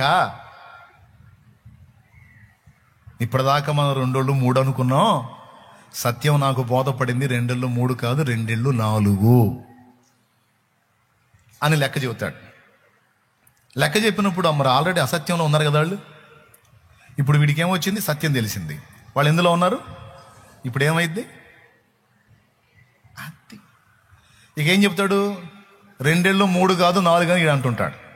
వాళ్ళు ఏమంటారు? నోరు మొయ్, పెద్ద పండితుల్లాగా మాట్లాడవాకు, పండితుల్లాగా. ఏం తెలుసురా నీకు? మా ముత్తాత చెప్పాడు 2 ఏళ్ళు 3 అని, మా తాత చెప్పాడు 2 రోజులు 3 అని, నేను చెబుతున్నా 2 రోజులు 3 అని. నేను చెప్పింది 3, తాత చెప్పింది 3, ముత్తాత చెప్పింది 2 రోజులు 3, వాడి తాత చెప్పింది కూడా ఇక్కడ తాతల తరాల తండ్రుల దగ్గర నుంచి ఆవుతున్న 2 ఏళ్ళు 3 అని వస్తుంటే ఇప్పుడు వచ్చాడండి పోటుగాడు 2 ఏళ్ళు 4 గంట వాళ్ళు రాలిపోతాయి 4 అన్నామంటే 3 అనో అనమంటారు వాళ్ళు. ఈడేం 3 అనడు. ఎందుకు? ఇది లెక్క కరెక్ట్గా అర్థమవుతుంది. ఇట్లా 3 అంటే మనం మోసపోతాం, చాలా అమౌంట్ మంది తగ్గిపోద్ది, లెక్క కరెక్ట్గా ఉండాలి, లెక్క తేడా వస్తే ఇబ్బంది పడతాం, నష్టపోతామని ఈడు మొత్తుకుంటుంటాడు. ఈడు వాళ్ళకి తిక్కలోలా కనపడతాడు. అప్పటికే అసత్యంతో మైండ్ పోయిన వాళ్ళకి, మళ్ళీ చెబుతున్నా, అప్పటికే అసత్యంతో మైండ్ పోయిన వాళ్ళకి సత్యజ్యోతి వెలిగి మైండ్ బాగైనోడు పిచ్చోళ్ళ కనపడతాడు. ఇప్పుడు ఇది చెబుతుంటే మీకు ఏదో గుర్తొస్తుంది కదా, వస్తుంది కదా, మీ ఇంట్లో సంగతులే గుర్తొస్తుంటాయి. దేవునికి స్తోత్రం కలుగును గాక. హల్లెలూయా. ఎట్ట కనపడతాడంటే వీడు పిచ్చోళ్ళ కనపడతాడు. చివరికి వీడు ఇంట్లో మిగిలిన వాళ్ళని కన్విన్స్ చేయడానికి ట్రై చేస్తాడు, ఒప్పుకోరు, ఎవరో ఒకళ్ళారో చిక్కుతారు. నా మాట విని నేను చెప్పేది నిజం. కావాలంటే ఇది లెక్క చూడు, 1 1 1 1 2 2 కలిపితే ఎన్ని వచ్చినాయి? గీతలకి 4 వచ్చినాయి. నానేంది 3 అంటాడు. నాన్న తాతల లెక్కలో ఉన్నాడు, కానీ ఇప్పుడు అది కరెక్ట్ కాదు, ఇదిగో లెక్క ఇది. అప్పుడంటే నాన్నకు స్టడీ లేదు, చదువు లేదు, తాతకు చదువు లేదు, ముత్తాతకు చదువు లేదు, ఎవడేది జీవితం నమ్మారు, మనం చదువుకున్నాం కదా, లెక్క ఇది కదా, ఇదిగో 4, నాన్న 3 అంటున్నాడు, నువ్వన్న అర్థం చేసుకుంటే కరెక్టేరా అన్నయ్య, కరెక్టేరా 4, మరి ఎట్లా చేయగలిగిందే ఉంది? వాళ్ళని మార్చడానికి ఎంత ట్రై చేసినా వాళ్ళు మారట్లేదు. చిన్నగా అన్నతో పాటు ఇప్పుడు చెల్లి ఏకీభవించింది అనుకో, చెల్లి ఏకీభవించి 2 అయ్యారు. ఒక ఇంట్లో 6 ఉంటే 2 2 అంటున్నారు, మిగిలిన వాళ్ళు ఇక రివర్స్. చెడగొట్టావా? దాన్ని కూడా చెడగొట్టావా? అయిపోయింది. ఈడి పిచ్చి ఆ అమ్మాయి కూడా ఎక్కించాడు. ఇక ఈడి ఇంటి మొత్తాన్ని ఎక్కించేటట్టున్నాడు ఈ పిచ్చి. ఇక ఏం జరిగింది? ఒకే కప్పు కింద ఉంటారు, కలిసి ఉన్నట్టుగానే ఉంటారు, కానీ వీళ్ళు చేసే వీళ్ళకి నచ్చవు, వీళ్ళు చేసే వీళ్ళకి నచ్చవు. సత్య సంబంధి చేసే ప్రవర్తన అంతా అసత్య సంబంధికేమో చిరెత్తుకు వస్తుంది. వీళ్ళు చేసే సోది పనులు వాళ్ళకి అర్థమవుతాయి కదా, వాళ్ళకి అర్థం ఇది కరెక్ట్ కాదు, ఇది కరెక్ట్ కాదంటేనేమో వీళ్ళకి బాధ, వీళ్ళు చేసే చేష్ట చూసి వాళ్ళకి బాధ. ఇప్పుడు దీన్ని భేదం అంటారా ఏమంటారు? ఇది ఎందును బట్టి కలిగింది? సత్యమును బట్టి కలిగింది, వెలుగును బట్టి కలిగింది, జీవాన్ని బట్టి కలిగింది, వాక్యాన్ని బట్టి కలిగింది. సమాజము కూడా అంతే. కుటుంబము 5 ఉంటే 2కి వేరుగా 3 తయారవుతారు అంటే 3 ఒప్పుకోరు. ఆ 3తో 2 ఏకీభవించలేరు, ఎందుకంటే 2 కళ్ళు వెలిగించబడ్డాయి. అలాగే సమాజంలో 100 ఇళ్ళుంటే 100 కుటుంబాలు ఉంటే 100 కుటుంబాలు ఒక కుటుంబం సత్యాన్ని తెలుసుకుందనుకో, ఈ 99 కుటుంబాలు సత్యాన్ని తెలుసుకున్న కుటుంబానికి శత్రువులు అవుతాయి. బ్రదర్ వింటున్నావా? ఏమవుతారు? శత్రువులు అయిపోతారు. ఎందుకు? వాళ్ళతో వీళ్ళు ఏకీభవించట్లేదని. ఎందును బట్టి ఇలా వేరైపోయారు? ఎందుకు ఈ భేదం వచ్చింది అంటే ఒకటే కారణం, మనోనేత్రములు వెలిగించబడినందున. యేసు ప్రభు భూమి మీదకి వచ్చి ఏం చేశాడో తెలుసా? అందరి మనోనేత్రాలు మూయబడి ఉండగా ఆయన ఒక్కొక్కరిని దర్శించి మనోనేత్రాలు వెలిగించటం మొదలుపెట్టాడు. ఇక మనోనేత్రాలు వెలిగించబడినోడల్లా అజ్ఞాన క్రియలతో ఏకీభవించలేడు, అంధకార క్రియలతో ఏకీభవించలేడు, పిచ్చి చేష్టాలతో ఏకీభవించలేడు. దేవునికి స్తోత్రం. నా ఫ్యామిలీలో అదే జరిగింది. దేవుడు నన్ను దర్శించాడు. దేవుడు నన్ను దర్శించి నా మనోనేత్రాలు వెలిగించి చేసే క్రియలన్నింటిలో స్పష్టత ఇచ్చిన తర్వాత ఏదైనా ఎందుకు చేయాలి, దాని విధి విధానాలు ఏంటి, దానివల్ల ఉపయోగం ఏంటి, దానివల్ల తెలివేంది, అజ్ఞానం ఏంది అన్నీ ఆలోచించడం మొదలుపెట్టా. ఎప్పుడైతే దేవుడు నా కళ్ళు వెలిగించాడో ఇక మా వాళ్ళు చేసే పనుల్లో పిచ్చితనం ఎంత ఏందో నాకు అర్థమై వాళ్ళని ఖండించడం మొదలుపెట్టా. ఖండించడం మొదలు పెడితే వాళ్ళు నన్ను చూసి ద్వేషించడం మొదలుపెట్టారు. సింపుల్గా చెప్పాలంటే నాకు 2 కుమారులు, చిన్న పిల్లలు. ఒకడికి మొక్కుబడి చేశాం, మొత్తం 25-30 మొక్కులు ఉన్నాయిలే మాకు. ఒకటి కాదు, కనపడ్డ దగ్గరల్లా మొక్కుడే. 25-30 ఉన్నాయి మొక్కులు. అందులో ఒకటి, నేను జుట్టు పెంచుకొని గడ్డం పెంచుకున్నాను. ఇది తిరుపతికి వస్తానని. మా అబ్బాయి కూడా పెద్దవాడికి జుట్టు పెంచి పిలకేశాం, వాడికి తిరుపతికి మొక్కు తీర్చాలి అని. తర్వాత నన్ను దేవుడు దర్శించి మనోనేత్రాలు వెలిగించిన తర్వాత, సత్యం తెలుసుకున్న తర్వాత, యేసు ప్రభు నిజదేవత్వాన్ని గుర్తించిన తర్వాత చర్చికి పోవటం మొదలుపెట్టాను. చర్చికి పోవటం మొదలుపెట్టి చర్చిలో దేవుని మాటలు వినటం మొదలుపెట్టిన తర్వాత ఇక నాకు సత్యం ఏంటో అర్థమైంది. బైబిల్ చదివాను, వాక్యం విన్నాను, ఇక నేను రాజీ పడ్డాను సత్యంతో. ఇది సత్యం, ఇది దేవత్వం, ఇది దేవుడు అంటే, దేవుని వ్యక్తిత్వం ఇది, దేవుని ప్రేమ ఇది, దేవుని న్యాయం ఇది. మన పాపాల కోసం ప్రాయశ్చిత్తం యజ్ఞమై తిరిగి లేచినటువంటి దేవత్వం యేసులో కనపడుతుంది, ఇంకెవరిలో కనపడట్లేదు. నన్ను ప్రేమించి నా కోసం ప్రాణం పెట్టి తిరిగి లేచిన నిజమైన దేవుడు, పాపము నుండి నన్ను దూరం కమ్మన్న దేవుడు, నా పాపాల కోసం ప్రాయశ్చిత్తం జరిగించిన దేవుడు, క్యారెక్టర్ కలిగిన దేవుడు, వ్యక్తిత్వం కలిగిన దేవుడు, దేవుడు అనడానికి యోగ్యుడు యేసు ప్రభు. అసలు కథానాయకుడిని తెలుసుకున్న తర్వాత ఇంకా కొసర సంగతులు ఎందుకు అని శుభ్రంగా బార్బర్ షాపుకు పోయి వాడిని కూడా తీసుకొని పోయి వాడి పిల్లగా మొత్తం తెప్పించి క్లీన్ చేయించా. నేను కూడా షేవింగ్ నేర్చుకొని కటింగ్ నేర్చుకుని ఈ రెండు చేసి ఇంటికి పోయా.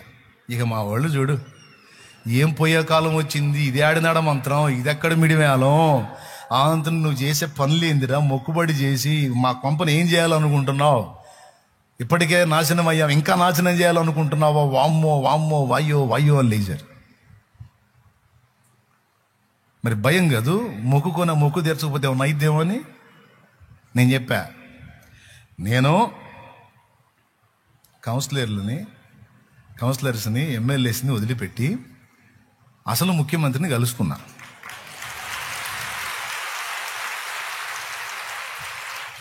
అర్థమైందా? ఇప్పటిదాకా నేను ఇప్పటిదాకా వాళ్ళని ఫాలో అయ్యే వాళ్ళ క్యాడర్ ఏంటంటే ఇది. టాప్ 1 ఎవరంటే ఆయన, అందరికీ పైన ఉన్నవాడు ఆయన, దహించు అగ్ని ఆయన, అతి శ్రేష్ఠుడు ఆయన.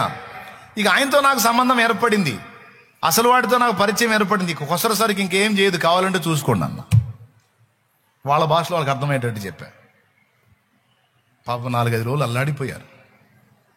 భయం, జరిగిన నష్టాలుగా ఇంకేం జరుగుతాయో అని. ఏమీ జరగదు. నేను సత్యదేవుడిని తెలుసుకున్నా, నిజమైన దేవుడిని తెలుసుకున్నా, కొలతలు కలిగిన దేవుడిని తెలుసుకున్నా, దేవుడు అనడానికి యోగ్యుడిని తెలుసుకున్నా, మన కోసం ప్రాణం పెట్టిన దేవుడిని తెలుసుకున్నా, ఆయన రెక్కల నీడలోకి వెళ్ళిపోయా. ఇక ఏది నన్ను ముట్టజాలదు, ఇక నాకు ఏమీ కలగదు, భయపడద్దు, ధైర్యంగా ఉండండి అంటే వాళ్ళు ఎటు ఊరుకుంటారండి? గొడవేగా ఇంట్లో. ఇక నేను ఏది చేసినా వాళ్ళకి చీదరగానే ఉంది. ఇంకేదన్నా చేయని రివర్స్ అవుతున్నారు మొత్తం. దీన్ని భేదం అంటారు. ఇప్పుడు చూడండి, యేసు ప్రభు నన్ను దర్శించి మా ఇంట్లో ఏం స్టార్ట్ అయింది? భేదం స్టార్ట్ అయింది. అయితే నేను ఊరుకుంటానా? ప్రార్థన చేయటం మొదలుపెట్టా. ఒక్కొక్కళ్ళని దర్శించు ప్రభువా, మాట్లాడు, నన్ను దర్శించావుగా, నాతో మాట్లాడావు, వాళ్ళ కళ్ళు కూడా తీరు. నేను చెబితే వాళ్ళకి పిచ్చోళ్ళలా కనపడుతున్నాను, సోదోళ్ళలా కనపడుతున్నా, తిక్కలోళ్ళలా కనపడుతున్నాను. వాళ్ళకి మైండ్ పోయిందని సంగతి వాళ్ళకి తెలియట్లేదు. వాళ్ళకి తెలియట్లే. ఒకప్పుడు నాకు కూడా పోయింది. ఇప్పుడు నువ్వు నా మైండ్ సరి చేసావు, వాళ్ళకి మైండ్ వచ్చేటట్టు చేయొద్దంటే ప్రార్థన చేయటం మొదలు పెడితే ఒక్కొక్కళ్ళని దర్శించాడు. ఇంటి మొత్తం బాప్తీసం పొందారు.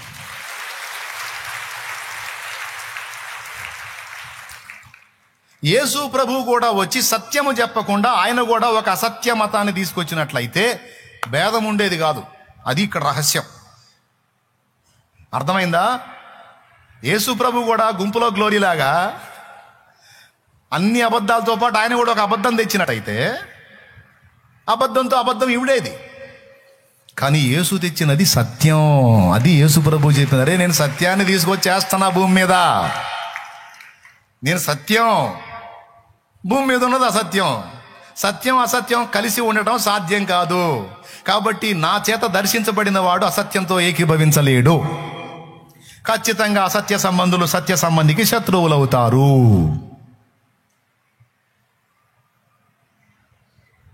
ఎంత ద్వేషం అంటే కొంతమంది తల్లిదండ్రులకి కూతురు సచ్చినా చూడరు, కొడుకు సచ్చినా చూడరు. ఎందుకో తెలుసా? వాళ్ళు యేసు ప్రభువుని నమ్ముకున్నారని. ఏమన్నా వ్యభిచారం చేసిందా, దొంగతనం చేసిందా, నరహత్య చేసిందా? దౌర్భాగ్యుడా. ఏం పాపం చేసి ఏం దరిద్ర పేరు తెచ్చిందని ద్వేషిస్తావురా దౌర్భాగ్యుడా అని అందామనిపించింది. అనకూడదు, పాపం బాధపడతారు. అనలే నేను అనను. దేవునికి స్తోత్రం, హల్లెలూయా. నేను ప్రేమతో అడుగుతున్నా, అయ్యా ఏం పాపం చేసిందయ్యా నీ కూతురు? తనకి ఇష్టమైన దైవాన్ని, తనకు నచ్చింది, అన్ని కొలతల్లో క్రమంగా ఉన్నాడని దేవుణ్ణి నమ్ముకుందయ్యా. దేవుణ్ణి నమ్ముకుంది, ఒక తప్పుడు పని చేయలేదే. అంతకుముందు అంకర టెంకర్లు కూడా సరిచేయబడ్డాయి. నీ కూతురు బంగారంలా మారిపోయింది, 10 మందికి సహాయకురాలు అయిపోయింది, 10 మంది నోటితో మంచి సాక్ష్యం పొందింది. రత్నంలాగా మారిపోయిన కూతుర్ని పట్టుకుని ద్వేషిస్తున్నావు. ఎవరు సోదరుళ్ళు? ఇంత ద్వేషించిన నీ కోసం నీ కూతురు ప్రార్థన చేస్తుంది. నీకు బాగలేదంటే కన్నీరు గారుస్తుంది. నీకేదో మాయరోగం వచ్చి నువ్వు పోతున్నావు అంటే నీ కోసం ప్రార్థన చేస్తుంది. నాన్న బతకాలి, అమ్మ బతకాలని. ఇన్ని చేస్తుంది నీ కూతురు. నీకు దూరంగా ఉండి నువ్వు ద్వేషిస్తే సరే, అట్లనే ఎడంగా ఉండి నీ కోసం ప్రతి నిత్యం బాధపడతా ఉంది, నిన్ను ప్రేమిస్తా ఉంది. నువ్వేమో తనకి ఇష్టమైన ఇష్టమైన దైవాన్ని నమ్మిందని నీ మతంలో ఉండలేదని ద్వేషించడం మొదలు పెడతాను. ఎంతవరకు న్యాయం అని అడుగుదామా? ఏమంటాడు తెలుసా? నువ్వెవడరా నాకు చెప్పడానికి, నా ఇష్టం అంటాడు. మైండ్ పోయినోడు ఇంకా ఆ మాటగా ఇంకేం చెబుతాడు? దేవుని స్తోత్రం, హల్లెలూయా. కానీ ఎప్పుడు తెలుసుకుంటాడు తెలుసా? పడక మీద ఉన్నప్పుడు ఆ గుట్టకొట్లాడతాడు. ఒక్కొక్కడు గుట్టకొట్లాడేటప్పుడు కూడా ఒప్పుకోడు. ఏందయ్యా ఇట్లా అంటాడు కదా, అమ్మాయిని పిలవమంటాడు, సత్తా కూడా వద్దంటాడు. ఒకడు దరిద్రం అట్లా ఉంటుంది. ఏం చేద్దాం? పంతం, మూర్ఖత్వం. అరే నా కూతురు దేన్ని బట్టి బెండ్ అయింది, నా కొడుకు దేన్ని బట్టి బెండ్ అయ్యాడు, ఏంది అందులో కనపడ్డ విషయం ఏంటి? అడుగుదాం వాడిని, లాజిక్ అడుగుదాం. ఇప్పుడు అన్ని నేను చెప్పినట్టే వినాలని ఏముంది? నా పిల్లలు నాకంటే తెలివి గల్లోళ్ళు అయి ఉండొచ్చు కదా, జ్ఞానం గల్లోళ్ళు అయి ఉండొచ్చు కదా, నాకంటే ఎక్కువ చదివిన వాళ్ళు కొంచెం ఇంకా ఎక్కువగా వివేచించవచ్చు కదా. చూద్దాం, అందులో జ్ఞానం ఎంతో అజ్ఞానం ఎంతో తెలుసుకుందాం. చెప్పండి నాన్న, ఎందుకు నువ్వు అట్లా ఆలోచన చేసావు, ఎందుకు అట్లా నువ్వు డైవర్ట్ అయ్యావు, ఎందుకు లేదు కన్వర్ట్ అయ్యావు, లేకపోతే ఎందుకు నువ్వు అలాగా మారావు అని అడుగుదాం. నా బిడ్డని న్యాయంగా అడుగుదాం, వాస్తవం తెలుసుకుందాం. ఆమె చెప్పే లాజిక్ ఏందో విందామా, వాడు చెప్పే లాజిక్ ఏందో అనుకునే తల్లిదండ్రులు ఎంతమంది అండి? మూర్ఖులు ఎక్కువ, అసత్య సంబంధులు ఎక్కువ. వాళ్ళకి తెలిసింది ఒకటే, ద్వేషించడం, తిట్టడం, వాళ్ళని అవాయిడ్ చేయటం, టార్చర్ చేయటం. అందుకే ప్రభు చెప్పాడు, నేను అబద్ధంతో భూమి మీద ఉన్న అసత్యంతో పాటు నేను ఒక అసత్యాన్ని తీసుకొచ్చినట్టయితే అసత్యంతో రాజీ పడేది, గొడవలు ఉండవురా. నేను సత్యం తీసుకొని వచ్చాను, అందుకే తగాదులు అవుతాయి అన్నాడు.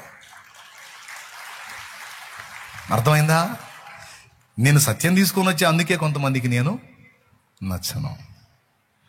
నన్ను నమ్మినోడు కూడా కొంతమందికి నచ్చాడు. ఇప్పుడు పాయింట్ నెంబర్ 1, ఫస్ట్ ఫ్యామిలీలో ద్వేషం ఎదురైతే. ఓకే, కాబట్టి కొంతమంది నిన్ను ద్వేషించి, దేవుని బట్టి నిన్ను నిందించి, దేవుని బట్టి నిన్ను దూషిస్తే మూలలు కూర్చొని బాత్రూంలోకి పోయి కమిలి ఏడు అని ఎక్కడ లేదు. కొంతమంది యేసు ప్రభువుని నమ్ముకున్నాను అంటున్నారా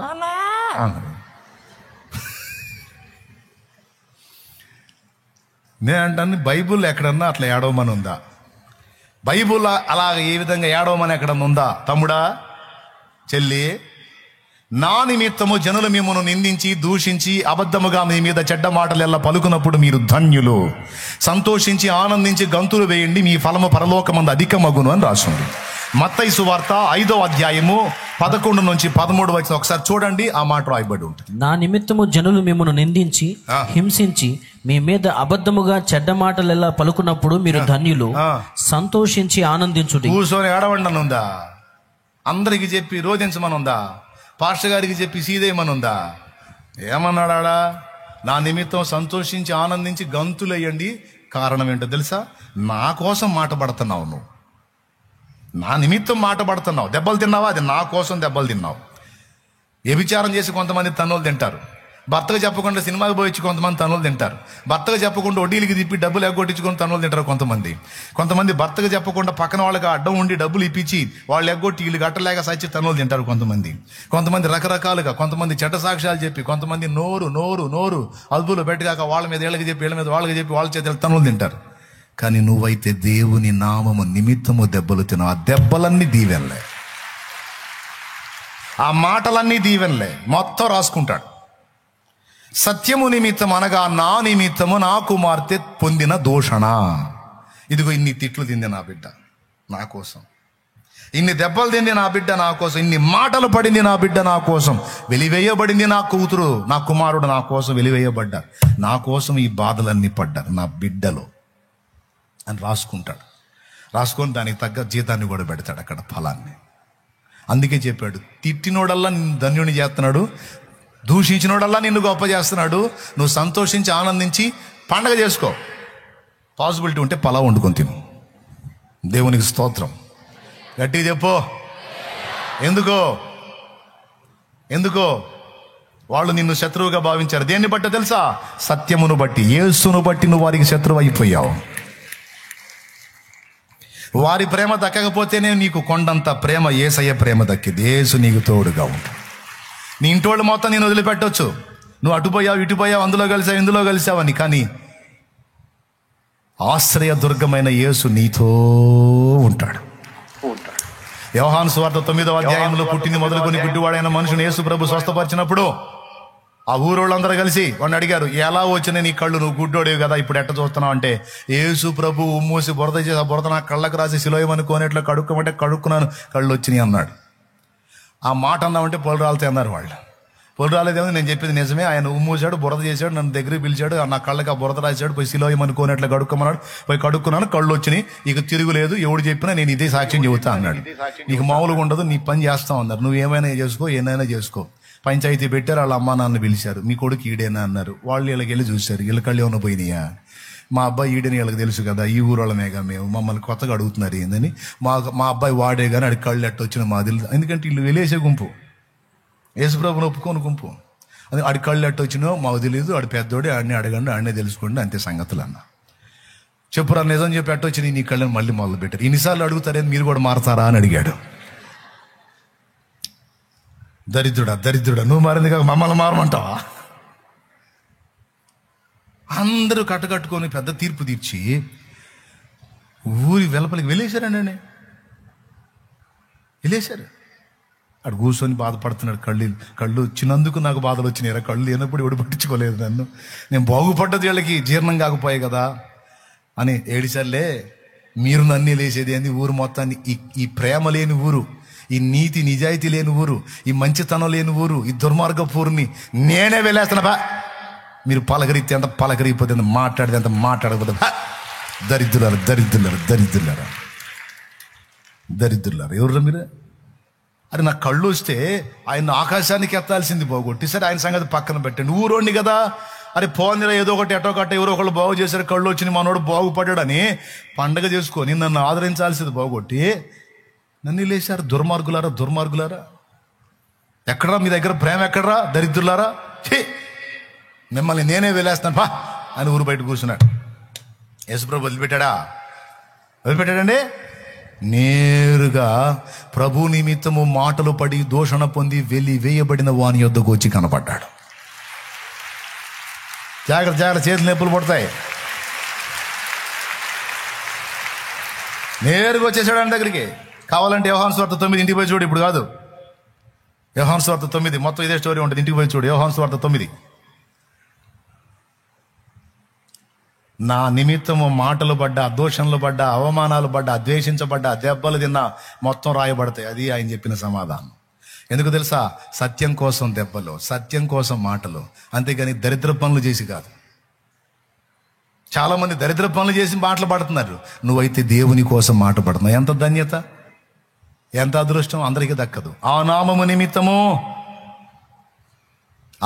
నిమిత్తము ఇట్టి శ్రమలు పొందటానికి యోగ్యులమని ఎంచబడినందున వారు సంతోషించుచు ఆనందముతో వెళ్ళిరి. అపోస్తల కార్యములు 4వ అధ్యాయంలో స్పష్టంగా రాయబడి ఉంది, ఆ నామము నిమిత్తము మనము యోగ్యులమని ఎంచబడ్డాం, అందరికీ దక్కలేదు, అలా దూషణ పొందటం మనకు దక్కిందని. చూడండి కావాలంటే అపోస్తలుల కార్యములు 5వ అధ్యాయం 40వ వచనం. చదువు. ఆ నామము కొరకు అవమానము పొందుటకు పాత్రులని ఎంచబడినందున అబ్బా వారు సంతోషించుచు మహాసభ ఎదుటి నుండి వెళ్ళిపోయి. దేవునికి మహిమ కలుగును గాక. ఆ మాట అండర్లైన్ చేసుకోండి ఒక్కసారి. 41వ వచనం, ఆ నామము కొరకు అవమానం పొందుటకు పాత్రులమని ఎంచబడినందున వారు సంతోషించుచు, ఏడుచుకుంటగా సంతోషించుచు మహాసభ ఎదుటి నుండి వెళ్ళిపోయి. 4వ అధ్యాయంలో కూడా చూడండి ఒక్కసారి, 19వ వచనం, 4:19. అందుకు పేతురును యోహాను వారిని చూచి, దేవుని మాట వినుట కంటే మీ మాట వినుట దేవుని దృష్టికి న్యాయమా? మీరే చెప్పుడి, మేము కన్నవాటిని విన్నవాటిని చెప్పక ఉండలేమని వారికి ఉత్తరమిచ్చిరి. దేవునికి స్తోత్రం. మేము కన్నవాటిని విన్నవాటిని గూర్చి మీకు చెప్పకుండా ఉండలేం. మీరేం చేస్తారు? కొడతారా, తిడతారా, దూషిస్తారా, కొరడాలతో కొడతారా, చంపుతారా? చంపండి. కానీ మేము కన్నవాటిని విన్నవాటిని గూర్చి చెప్పకుండా మాత్రం ఉండలేము. సత్యమును గూర్చి సాక్ష్యం ఇవ్వకుండా ఉండటం మా వల్ల కాదు. ఒకవేళ తిడతారా, ఆ నామం నిమిత్తం తిట్లు మాకు వచ్చినాయి అంటే మా మా బహుమానం ఎక్కువ అక్కడ. స్తోత్రం. కాబట్టి ఇప్పుడేంటి? సిలువమూర్తి కృపను జాట సిగ్గుపడని సేవ, సిలువ నిందలను భరింప శిరము వంచి మురియు సేవ, శిరము వంచి మురియు సేవ, మధుర మధుర మధుర సేవ, యేసు ప్రభు సేవ, మధుర మధురం. లోక జ్ఞాని అపహసించు శోకమూర్తి సేవ, లోక జ్ఞాని అపహసించు శోకమూర్తి సేవ, లోక నిందలను భరించి లోకమును దీవించు సేవ, లోకమును జయించు సేవ, మధుర మధుర మధుర సేవ, యేసు ప్రభు సేవ, మధుర మధుర.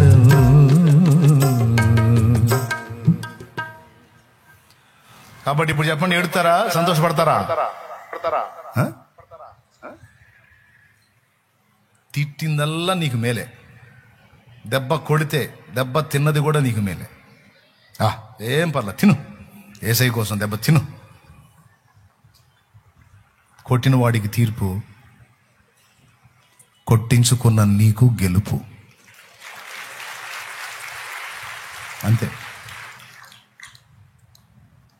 ఓకేనా? రైట్. ఫ్యామిలీ నీకు రివర్స్ అవుతారు, శత్రువులు అవుతారు. అది ఏసై దేవుడు, ఏసైని బట్టి, సత్యమును బట్టి. ఇంకొక విషయం చెప్తా. అన్యజనులకు నువ్వు శత్రువు అవుతావు సత్యమును బట్టి. ఇంటి వారికి ఒకటి, అన్యజనులకు కూడా నువ్వు శత్రువు అవుతావు. నీ ఫ్రెండ్స్, నీ కొలీగ్స్, నీ తోటి కార్మికులు, నీ సమాజంలో ఉన్న ఇరుగు పొరుగులు కూడా నువ్వు శత్రువు అవుతావు. ఎందుకు నిన్ను ద్వేషిస్తారో వాళ్ళకు కూడా తెలియదు. ఒకటే కారణం, నువ్వు సత్యాన్ని ప్రేమించావు, సత్య సంబంధివయ్యావు. ఆ కారణం చేత వాళ్ళు నిన్ను ద్వేషిస్తారు. వాళ్ళ అసత్యంతో నువ్వు ఏకీభవించట్లా. 2 కారణాలను బట్టి వాళ్ళు నిన్ను ద్వేషిస్తారు. ఒకటి, వాళ్ళతో నువ్వు ఏకీభవించినందుకు ఒకటి. రెండవది, వాళ్ళ కంటే ఎక్కువ నీతి కలిగిన బతుకు నువ్వు బతుకుతున్నందుకు 2. వాళ్ళలాగా అడ్డదిడ్డంగా నువ్వు ఉంటలా, అడ్డదిడ్డంగా మాట్లాడట్లా, అడ్డదిడ్డంగా ప్రవర్తించట్లా. దానికోసం వాళ్ళకి చెప్పసఖ్యం కాని బాధ. ఎంత కక్షో! నిన్ను చూస్తే వాళ్ళ ముఖాల్లోనే చూపిస్తుంటారు వాళ్ళ ఫీలింగ్స్ అన్ని. నిన్ను చూస్తే చాలు. దేవునికి స్తోత్రం కలుగును గాక. నీకు అర్థమైపోతుంటుంది. నువ్వు ఏడ్చుకుంటా ఉంటావు, ఎందుకు అందరు నా మీద ఎట్టుబడి ఎడుతున్నారు, ఎందుకు నన్ను ఇంత ద్వేషిస్తున్నారు, నేను యేసుప్రభువు నమ్ముకొని ఇంకేం చేశాను, ఎందుకు నా మీద ఇంత పగబట్టారని. పగబట్టేది ఏముంది? నువ్వేమో సత్యం, అగ్నిలా కనపడతావు, వాళ్ళేమో అసత్యం, అంధకారంలో కూర్చుంటారు. ఖచ్చితంగా నువ్వు వాళ్ళ కళ్ళలో పడేది ఖాయం, వాళ్ళు నిన్ను ద్వేషించేది ఖాయం, నీ మీద సూటిపోటి మాటలు కల్పించేది ఖాయం, చెప్పుకునేది ఖాయం, నీ మీద నీ గురించి నలుగురిలో ఆరడిపరిచేది ఖాయం. అవి చూసుకొని నువ్వు ఏడిసేది కూడా ఖాయం. నేను చెబుతున్నా, అస్సలు లెక్క చేయొద్దు. నిన్ను చూసి 2 తలకాయల దగ్గరికి వచ్చినాయి అంటే నవ్వుకో నువ్వు అంతే. దేవునికి స్తోత్రం, హల్లెలూయా. ముఖ్యంగా పురుషులకి స్త్రీలకి అందరికీ చెప్తున్నా, నువ్వు సిగ్గుపడద్దు. కానీ నువ్వు కనపడితే మాత్రం వాళ్ళకి ఒక అగ్నిలాగానే ఉంటుంది.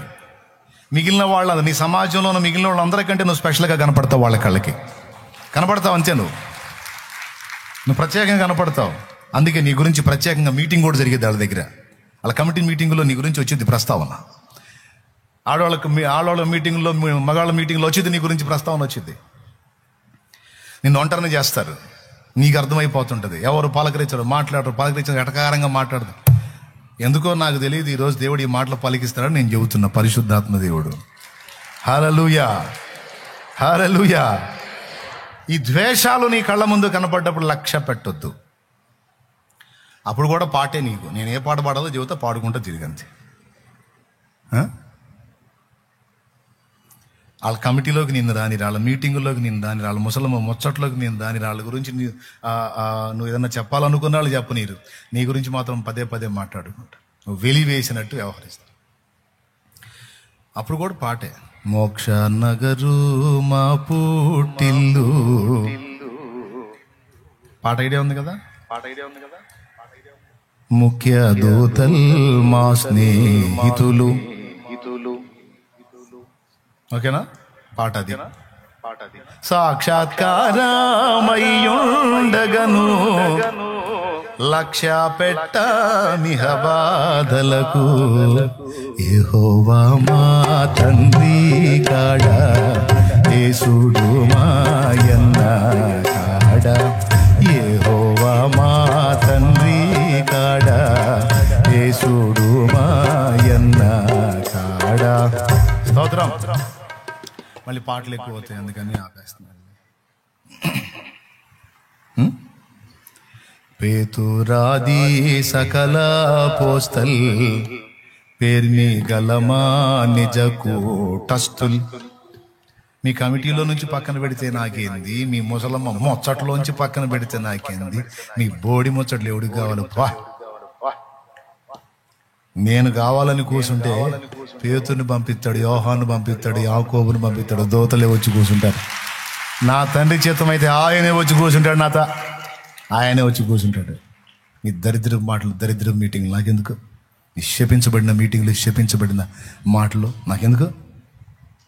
నా తండ్రే వచ్చి కూర్చుంటాడు అవసరం అయితే నాతో.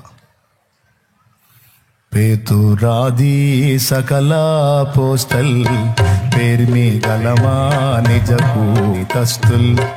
పేతురాది సకల పోస్తల్ పేర్మి గలమా నిజకు టస్తుల్. ఖ్యాతి సభలో మేమున్నప్పుడు, ఖ్యాతి సభలో మేమున్నప్పుడు, ఘనతాలిక మాకేమీ కొదువా. యెహోవా మా తండ్రి కాడ, యేసుడు మాయన్న కాడ. దేవునికి మహిమ. అంతేగాని అన్యజనులు నిన్ను తృణీకరించరని నువ్వు బాధపడొద్దుమా అయ్యా. ఏం లక్ష్య పెట్టొద్దు. దేన్ని బట్టో చూసుకో ఒక్కసారి. నీ చెడుతనాన్ని బట్టా అట్లయితే నువ్వు మార్పు చెందు. యేసును బట్టా అట్లయితే నువ్వు స్థిరంగా ఉండు క్రీస్తులో. దేవునికి మహిమ. కొంతమంది వారి చెడుతనాన్ని బట్టి కొంతమంది అవాయిడ్ చేస్తారు, అది మార్చుకోవాలి. కానీ ప్రభువుని బట్టి నిన్ను ఎడంగా పెడితే పండగ చేసుకో. ఎవరు రాకపోతే అవసరమైతే అపోస్తలు వచ్చి కూర్చుంటారు నీ దగ్గర, దూతలు వచ్చి కూర్చుంటారు, అవసరమైతే యేసయ్య వచ్చి కూర్చుంటాడు నీ ఇంట్లో. కన్ఫర్మ్. రియల్గా జరిగిన సంఘటన ఎన్నోసార్లు చెప్పాను మీకు. దైవజనుడి తండ్రి తల్లి ఇద్దరు భార్యాభర్తలు యేసుప్రభు నమ్ముకొని బాప్తిస్మం పొందారు. వాళ్ళ అన్న, వాళ్ళ ఫ్యామిలీ మెంబర్స్ కూడా పొందారు. కానీ ఊరు వాళ్ళ దెబ్బకు జడిసి బాప్తిస్మం వదిలేసుకున్నారు. కానీ ఈయన మాత్రం వదలనందుకు పంచాయతీ పెట్టి ఊరు బయటికి పెట్టారు. పాప ఈయన చాట్లు, చీపుళ్ళు, అప్పటి రోజులు అవి చేసుకొని పట్టణానికి పోయి అమ్ముకొని ఆ డబ్బులు తెచ్చి ఇల్లు బతికించాలి. పిల్లలు 3-4 పిల్లలు, పసిబిడ్డలు ఊరు బయట పాకేసుకున్నారు, ఊరు బయట ఉంటున్నారు. వాళ్ళ ఇంటి దగ్గర ఒక ముసలోని కాపలా పెట్టేవాళ్ళు అంట. ఊళ్ళో వాళ్ళు ఎవరన్నా వాళ్ళతో మాట్లాడతారేమో అని, మాట్లాడితే వాళ్ళు కూడా లేయాలని. ఆ దైవజనుడు తన బుక్లో రాశాడు, దొరుకుతుంది, గుండాబతుని దేవదానం అనే దైవజనుడి పుస్తకంలో దొరుకుతుంది. యేసయ్య మా ఇంటికి వచ్చాడని రాశాడు. దేవునికి స్తోత్రం. అందులో స్పష్టంగా చెప్తాడు, ఆయన ఆయన ఆయన తండ్రి ఆ చీపుళ్ళు ఆ చాట్లు అవన్నీ రెడీ చేసుకొని పట్టణంలో అమ్మటానికి పోయేటప్పుడు భార్యకి చెప్పాడు, కొంచెం బత్తిమిచ్చి వెళ్ళాడు, నేను వచ్చిన దాకా ఇది తింటా ఉండు, పిల్లలకు పెట్టుకుంటా ఉండు, నేను అమ్ముకొని డబ్బులు తీసుకొని వస్తాను. ఆయన అటు పోయాడు. పాప ఆయనకి వాన పట్టింది, అక్కడేం బేరం జరగలా, ఆ అమ్ముడు పోలా, ఆయన తిరుగుతూ ఉన్నాడు. ఇక్కడేమో ఆయన పోయిన తర్వాతి గంట నుంచి పిల్లవాడికి జ్వరం స్టార్ట్ అయింది, భయంకరమైన విష జ్వరం. 1 రోజు 2 రోజులు 3వ నాటికి బిడ్డ చచ్చిపోయాడు. ఆ జ్వరం మరి ఎవరు పలకరించేవాళ్ళు లేరు, పట్టించుకునేవాళ్ళు లేరు, మంది ఇచ్చేవాళ్ళు లేరు, ఆమె గోడు వినేవాళ్ళు లేరు. ఆమె కళ్ళ ముందే ఆమె చేతిలోనే బిడ్డ చచ్చిపోయాడు. మొత్తం బాడీ అంతా ఐస్ లాగా చల్లబడిపోయి మొత్తం శ్వాస ఆగిపోయి చచ్చిపోయాడు. పూర్తిగా చచ్చిపోయి కూడా కొన్ని గంటలు గడిచిపోయి ఏడుస్తూ ఉంది బిడ్డను పెట్టుకొని. ఎవ్వరు పలకరించడానికి రారు, వస్తే వాళ్ళు కూడా వెలివేయబడతారు. ఏం కారణం అంటే యేసు ప్రభువుని నమ్ముకున్నారని, కేవలం యేసు ప్రభు నిమిత్తం. ఆమె ఏడుస్తూ ఉంది పంచలో బిడ్డను పెట్టుకొని. ఆ గుడిసె పంచలో బిడ్డను పెట్టుకొని బోరు ఏడుస్తాం. చుట్టూ దళ్ళు కట్టుకొని ఉన్నారంట. ఒక పక్క ఎంట్రన్స్ తడికి అడ్డం పెట్టి ఆ తడిగా తీసుకొని ఆజానుబాహుడైన ఒక పెద్ద ఆయన చేతి కర్ర పట్టుకుని, గొడ్డు కర్ర లాంటి కర్ర చేత పట్టుకుని లోపలికి వచ్చాడు. డైరెక్ట్గా కళ్ళ ముందే, కల్లో కాదు, దర్శనంలో కాదు, రియల్గా వచ్చాడు. ఆ ఇంటి ముందు నిలబడి, ఏమ్మా అమ్మా అన్నాడంట. ఆమె ఏడుస్తే ఆయనకి వెళ్ళి చూసాయా నా బిడ్డ పోయాడయ్యా, నా బిడ్డ ఏడుస్తుంది. ఘోరాతి ఘోరంగా ఏడుస్తాం. అంత ఏడుపులో కూడా ఆమె ఒక మాట, ఎవరయ్యా నువ్వు, మా గురించి నీకు తెలియదా, మేము యేసుప్రభుని నమ్ముకున్నాం అని మమ్మల్ని వెళ్ళేశారు, ఎవరన్నా వచ్చి మాతో మాట్లాడితే వాళ్ళని కూడా వెళ్ళేస్తారయ్యా, నిన్ను కూడా వెళ్ళేస్తారు, వెళ్ళయ్యా అన్నాడు. నన్ను వెళ్ళేసేవాళ్ళు ఎవరు లేమ్మా, నన్ను ఎవరు వెళ్ళేస్తారు. సరేలే కానీ ఎందుకు ఏడుస్తున్నావు, బిడ్డ చచ్చిపోయాడయ్యా, చూడయ్యా చచ్చిపోయాడయ్యా. అప్పుడు చచ్చిపోయి కొన్ని గంటలు గడిచిపోయి 2 అడుగులు దగ్గరికి వచ్చి వంగి చూసి, చచ్చిపోలేదు, నిద్రిస్తున్నాడు, నేను లేపుతాలే అని నేల మీద వంగి మంటి తీసుకొని చిన్న ఉండలాగా చేసి ఆ నోరు పట్టుకొని నోరు తెరిచి నోట్లో వేసి మూసి, ఏయ్ చిన్నోడా లే అన్న. వాడు దిగ్గును లేచి కూర్చున్నాడు. చచ్చిపోయినాడు, బతికాడు, లేచి కూర్చున్నాడు.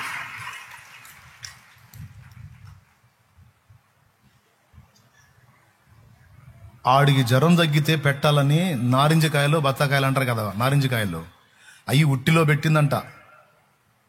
ఆ కాయలు కొని ఉట్టిలో పెట్టిందంట. ఏం చెబుతున్నాడు, ఆడికి పెట్టాలని ఆ లోపల నారింజకాయలు పెట్టావుగా, కమలాకాయలు అది తెచ్చిపెట్టు, ఆడి నీరసంగా తీసుకొచ్చి పెట్టన్నాడు. ఆ లోపలికి పోయింది ఆ కాయలు తెచ్చి బిడ్డకు పెట్టడానికి. లోపలికి పోయి బయటకు వచ్చేటప్పటికి వెళ్ళాడు.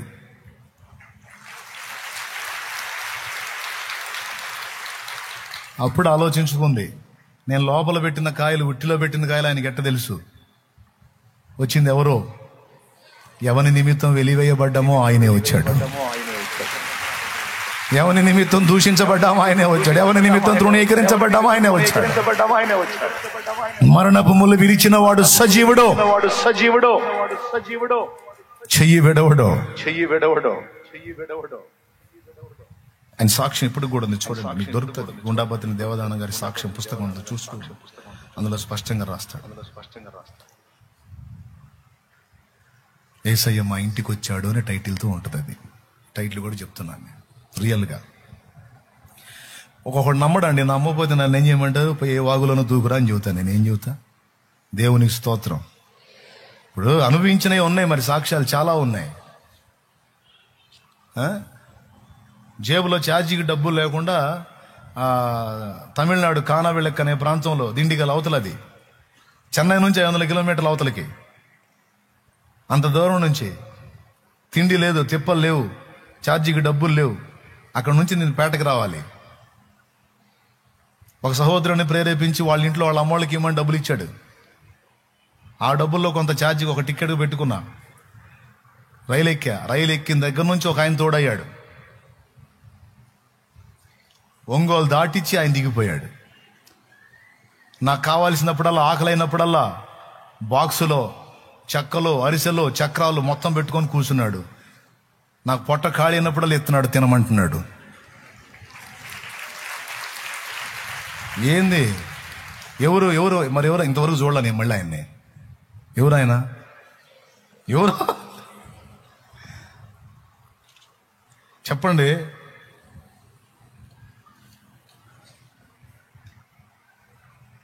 ఒంగోలు వచ్చిన తర్వాత ఇక నెక్స్ట్ చీరాల ఆగిద్ది, అక్కడ దిగి వెళ్ళిపోవచ్చు నువ్వు, నేను దిగుతున్నానని అక్కడ దిగి వెళ్ళిపోయాడు. ఇంతవరకు కనపడలా మళ్ళీ. అయ్యో ఎవరు నువ్వు? నేను కూడా దేవుని పెట్టినేలేవా అన్నాడు. అంతకుమించి వివరాలు చెప్పలా. దేవుడు ఆదుకుంటాడు, ఆయన తోడై ఉంటాడు, ఆయన నమ్మదగిన దేవుడు. ఎవరు నిన్ను పట్టించుకోకపోతే అందరు నిన్ను తృణీకరిస్తే ఆయన వదులుతాడు. ఎవరు నన్ను చేయి విడిచిన యేసు చేయి విడువడు, ఎవరు నన్ను చేయి విడిచిన యేసు చేయి విడువడు, చేయి విడువడు, చేయి విడువడు, చేయి విడువడు, నిన్ను చేయి విడువడు. ఎవరు నన్ను చేయి విడచిన యేసు చేయి విడువడు. దేవునికి మహిమ. సత్యమును నీవు నమ్మినందున నీ ఇంటి వారికి నీకు భేదం వచ్చే అవకాశం ఉంది. సత్యమును నీవు నమ్మినందున నీ సమాజంలోని వ్యక్తులకు నీకు భేదం వచ్చే అవకాశం ఉంది. ఎందుకంటే వాళ్ళ అసత్యంతో నువ్వు కూడా అసత్యాన్ని కలిగి ఉంటే వాళ్ళకి నీకు ఫ్రెండ్షిప్ నడిచేది, కానీ వాళ్ళ అసత్యంతో నీ సత్యం ఏకీభవించదు గనక భేదము తప్పదు. దేవునికి మహిమ. లాస్ట్ మాట, మొట్టమొదటిది ఫ్యామిలీ రివర్స్ అయింది అన్నాను. దానికంటే ముందు, దాని తర్వాత సమాజం నీకు సరే అనేజన్లు. ఇప్పుడు సంఘం కూడా రివర్స్ అయింది, గుర్తుపెట్టుకో. సంఘములో ఉన్న వాళ్ళందరూ సత్య సంబంధులు కాదండోయ్. ఇది అసలు ట్విస్ట్. ఈ అంశం మొత్తానికి మలుపు ఇదనమాట. స్తోత్రం చెప్పు గట్టిగా, చెప్పు. మేము క్రైస్తవులమే అంటారు, మేము భక్తిపరులమే అంటారు, మేము ఆత్మీయులమే అంటారు, మేము సేవకులమే అంటారు. కానీ కొంతమంది సత్యమును ప్రేమించే సత్య సంబంధులు ఉన్నారు. కొంతమంది సత్యదేవుడి పేరు చెప్పుకొని అబద్ధాన్ని నమ్మే అబద్ధీకులు ఉన్నారు. సంఘంలో ఉన్నారు. వీళ్ళు కూడా సత్యము మాట్లాడినందుకు సత్య సంబంధుల్ని ద్వేషిస్తారు. ఉన్న నిజాలు మాట్లాడినందుకు, అంటే ఉన్న సత్యం మాట్లాడినందుకు అలా సత్యం పక్షాన నిలిచి సత్యం పక్షాన గళమెత్తిన వారిని పచ్చిగా ద్వేషించి బహు దుర్మార్గంగా మాట్లాడతారు. ఒక్కసారి మీరు బైబిల్లో గలతీ పత్రిక తీయండి. ఉన్న సంగతి మాట్లాడితే మనం శత్రువుల మాట. ఆ మాట నేను చెప్పలా, గలతీ సంఘంలో పౌలు మాట్లాడుతున్నాడు. 4వ అధ్యాయము 16వ వచనం. నేను మీతో నిజమాడినందున మీకు శత్రువునైతినా. ఆ మాట ఎప్పుడన్నా ఆలోచించారా?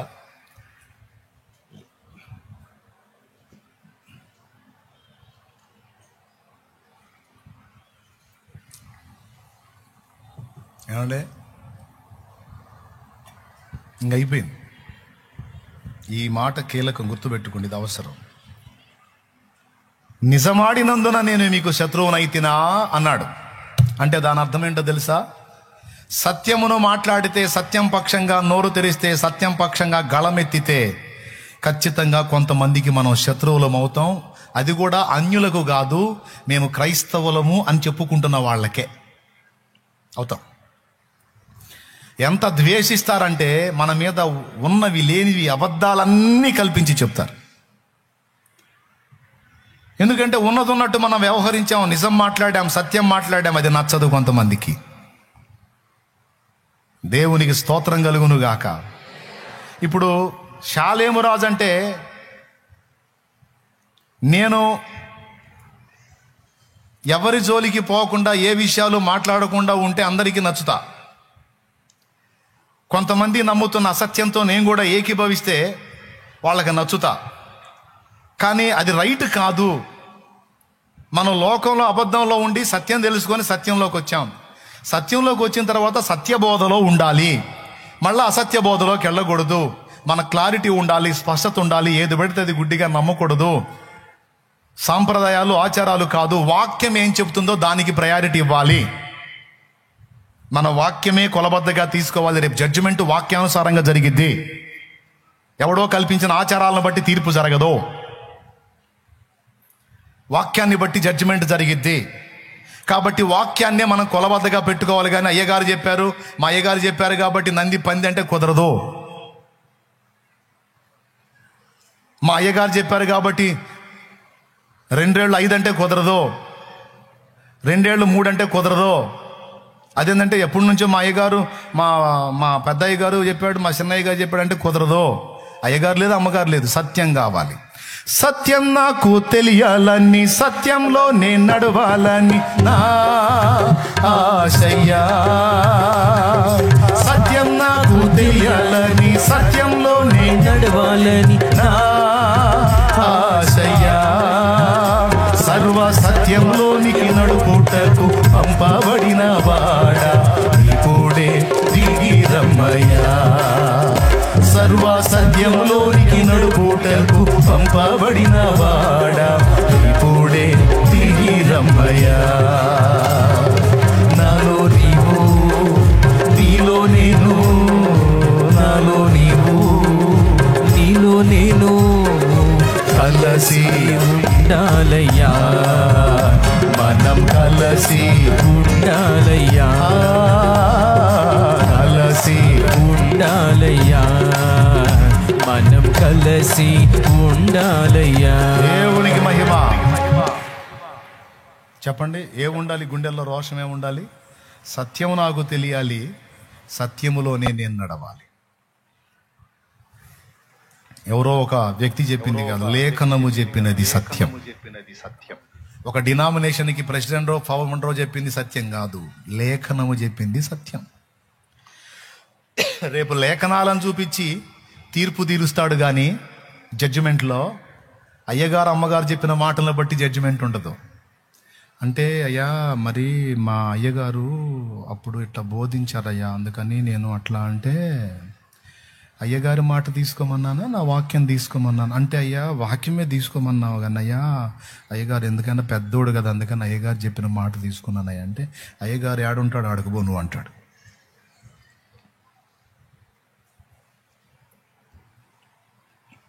అర్థమైందా?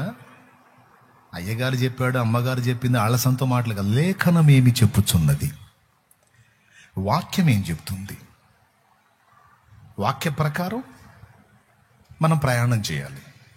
ఇక ఎంతలా మొనగాడైనా, ఎంత పెద్ద మినిస్ట్రీ అయినా, ఎంత పెద్ద డినామినేషన్ అయినా తీసి దెబ్బలో కొట్టవతల అంతే. సత్యం సత్యం సత్యవాక్యం కావాలి, సత్యంలో నేను నిలవాలి.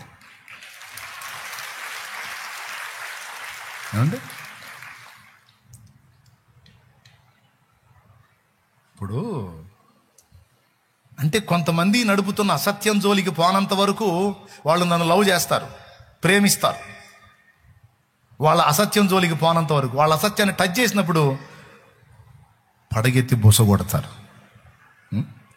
దైవజనుడు, దేవుని సంబంధి, అతను వాక్యానుసారంగా బోధిస్తున్నాడని ఇంకితం లేకుండా వాళ్ళని కవ్వించి, స్త్రీలని పురుషుల్ని కవ్వించి, వాళ్ళ చేత ఫోన్లు చేయించి నన్ను తిట్టించడం, దూషించడం.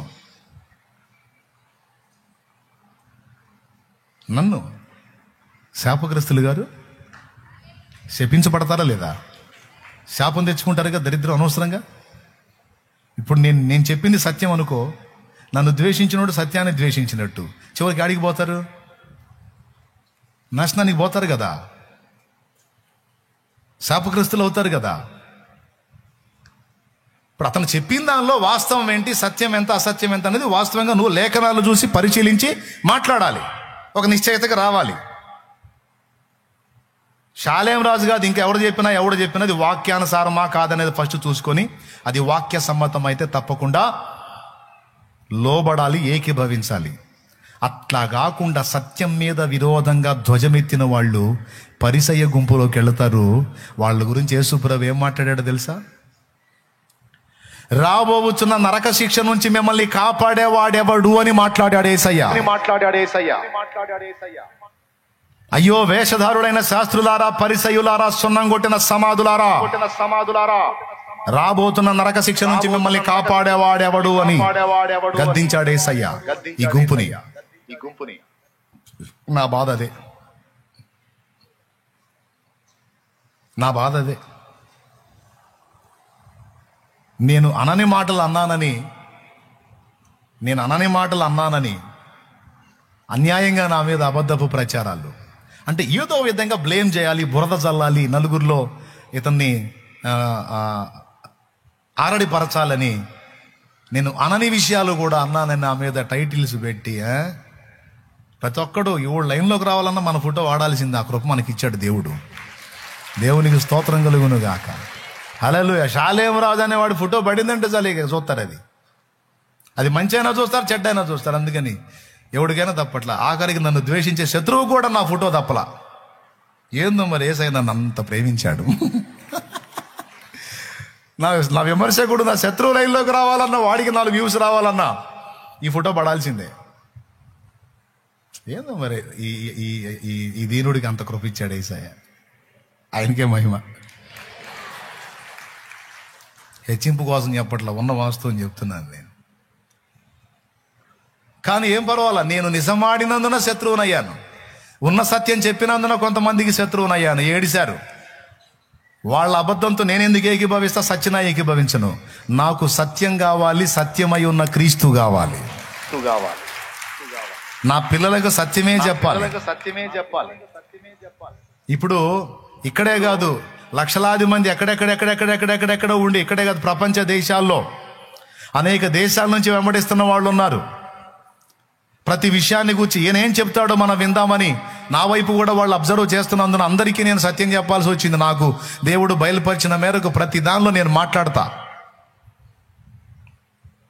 దానివల్ల కొంతమందికి నచ్చుతా, కొంతమందికి పెట్రోల్ పోసినట్టు ఉంటుంది.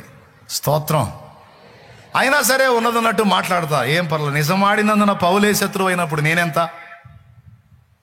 కానీ ఏదైనా లేఖన పరిధిలో మాట్లాడతా. ఇక నా మీద వ్యతిరేకంగా ఎన్ని వీడియోలు అన్నా రాని, ఎన్ని ప్రసంగాలన్నా చేయని, అచ్చంగా నా మీద ఎన్ని తిప్పలన్నా పడని, ఎవడు ఎన్ని బాధలన్నా పడని, కానీ నేను మాట్లాడింది సత్యం. అబద్ధం వైపుకు తిప్పుతున్నారు. తరతరాలుగా సంవత్సరాలుగా మోసంలో ఉండేటట్టు విశ్వాసుల్ని భ్రమ పెడుతున్నారు. ఆ మోసంలోంచి బయటికి రావాలి.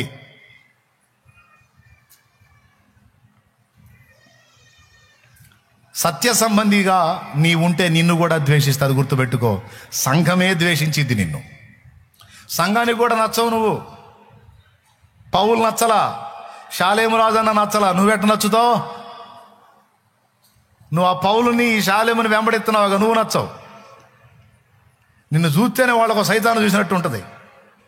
కానీ వాళ్ళు శోధించబడుతున్నారు సైతాను చేత. నువ్వు సత్య సంబంధివై ఉన్నావు, సత్యంలో ఉన్నావు. కాబట్టి జనులేమనుకొనుచున్నారు అన్న చింత నీకొద్దు. నేను సత్యంలో ఉన్నానా లేదా అన్న ఒక్కదాన్ని పట్టుకో. నువ్వు గతంలో ఏ డినామినేషన్ ఫాలో అయ్యావో వాళ్ళు తప్పకుండా నువ్వు ఇటు కనెక్ట్ అయితే నిన్ను ద్వేషిస్తారు. నువ్వు అంతకుముందు ఏ సహవాసంలో ఉన్నావో ఆ సహవాసంలో వాళ్ళు ఖచ్చితంగా నువ్వు ఇటు కనెక్ట్ అయితే నిన్ను నలుగురిలో ఆరడిపరుస్తారు. ఇక నువ్వు కనపడితేనే అయిపోయింది, లోకంలో కలిసిపోయాడు, సైతాను చిక్కారు, అబద్ధ బోధలో పడ్డారు, దుర్బోధలో పడ్డారు, ఆ బోధలో అంటారు. కానీ ఏది ఏ బోధో నీకు తెలుసు, ఏది సత్యమో నీకు తెలుసు. నీ మనోనేత్రాలు వెలిగించబడ్డాయి, నువ్వు జడ్జి చేసుకోగలవు. కాబట్టి ప్రియమైన బిడ్డలారా, కొంతమంది ఎందుకు మనకు శత్రువులు అవుతారు అన్నదానికి ఒక 3 కారణాలు. మొట్టమొదటిది ఎవరెవరు అవుతారు అన్నదానికి మొట్టమొదటిది ఫ్యామిలీ, రెండవది అన్యజనులు, మూడవది సంఘము అని చెప్పబడిన దానిలో కూడా అబద్ధ ప్రేమికులు. ఈ 3 రకాల వాళ్ళు సత్యమును బట్టి మనకు శత్రువులు అవుతారు. దేవునికి స్తోత్రం. దేన్ని బట్టి? మరి దాన్ని నువ్వు లక్ష్య పెడతావా?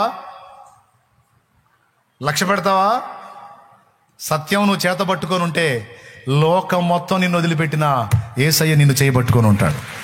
కొడుగడిగోడో, యేసయ్య నిన్ను చేతి పట్టుకొని ఉంటాడు, చేయి పట్టుకొని ఉంటాడు. ఆయన నడిపిస్తాడు నిన్ను. వింటున్నావా?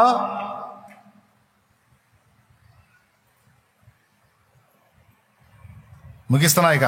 సంతోషంగా స్తోత్రం చెప్పండి.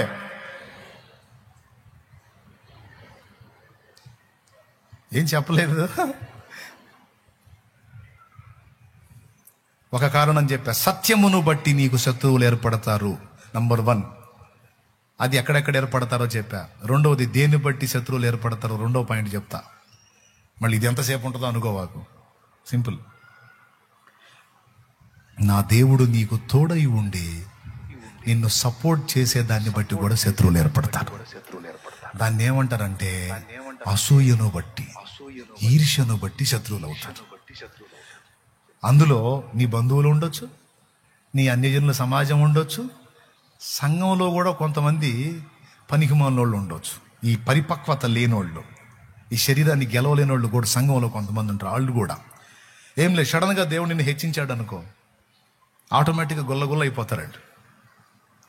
ఎప్పటి నుంచో ఉంటున్నా మాకు లేదే, ఎప్పటి నుంచో ఉంటున్నా మాకు లేదే, నిన్నగాక మొన్న వచ్చి అబ్బో అని ఇక పోట్లు కాట్లు మొదలు పెడతారు సంఘాల్లో అయితే. స్తోత్రం. దేవుడు నిన్ను హెచ్చించే విధానాన్ని బట్టి కొంతమంది నీకు శత్రువులు ఏర్పడతారు. గుర్తుపెట్టుకో. కొంతమంది నిన్ను చూసి అసూయ పడుతున్నారంటే నువ్వు ఏడుపు మొహం వేసుకొని అందరు నా మీద ఏడుస్తున్నారు అన్నయ్య, నువ్వే ఆడవటం కాదు, ఏడుపు మొహమా. అది కాదు నువ్వు చేయాల్సింది. ఇతరులు నిన్ను చూసి అసూయ పడే స్థితిలో నిన్ను దేవుడు హెచ్చించినందుకు స్తోత్రం చెప్పుకోవాలి. ఏం చెప్పుకోవాలి? స్తోత్రం చెప్పుకోవాలి. నువ్వు పక్కోళ్ళు చూసి ఏడ్చే స్థితిలో నన్ను ఉంచినందుకు నీకు స్తోత్రం ప్రభువా. వాళ్ళు ఏడ్చే కొద్దీ డెవలప్ చేస్తూ ఉంటాడు దేవుడు నిన్ను. నువ్వు ఇంకా గంభీరంగా పోవాలి. అంతేగాని వీళ్ళందరూ ఎందుకు ఏడుతున్నారు, నువ్వు ఏడుపు ముఖం వేసుకొని పోవటం కాదు. దీనికి లేఖనాధారం ఉంది.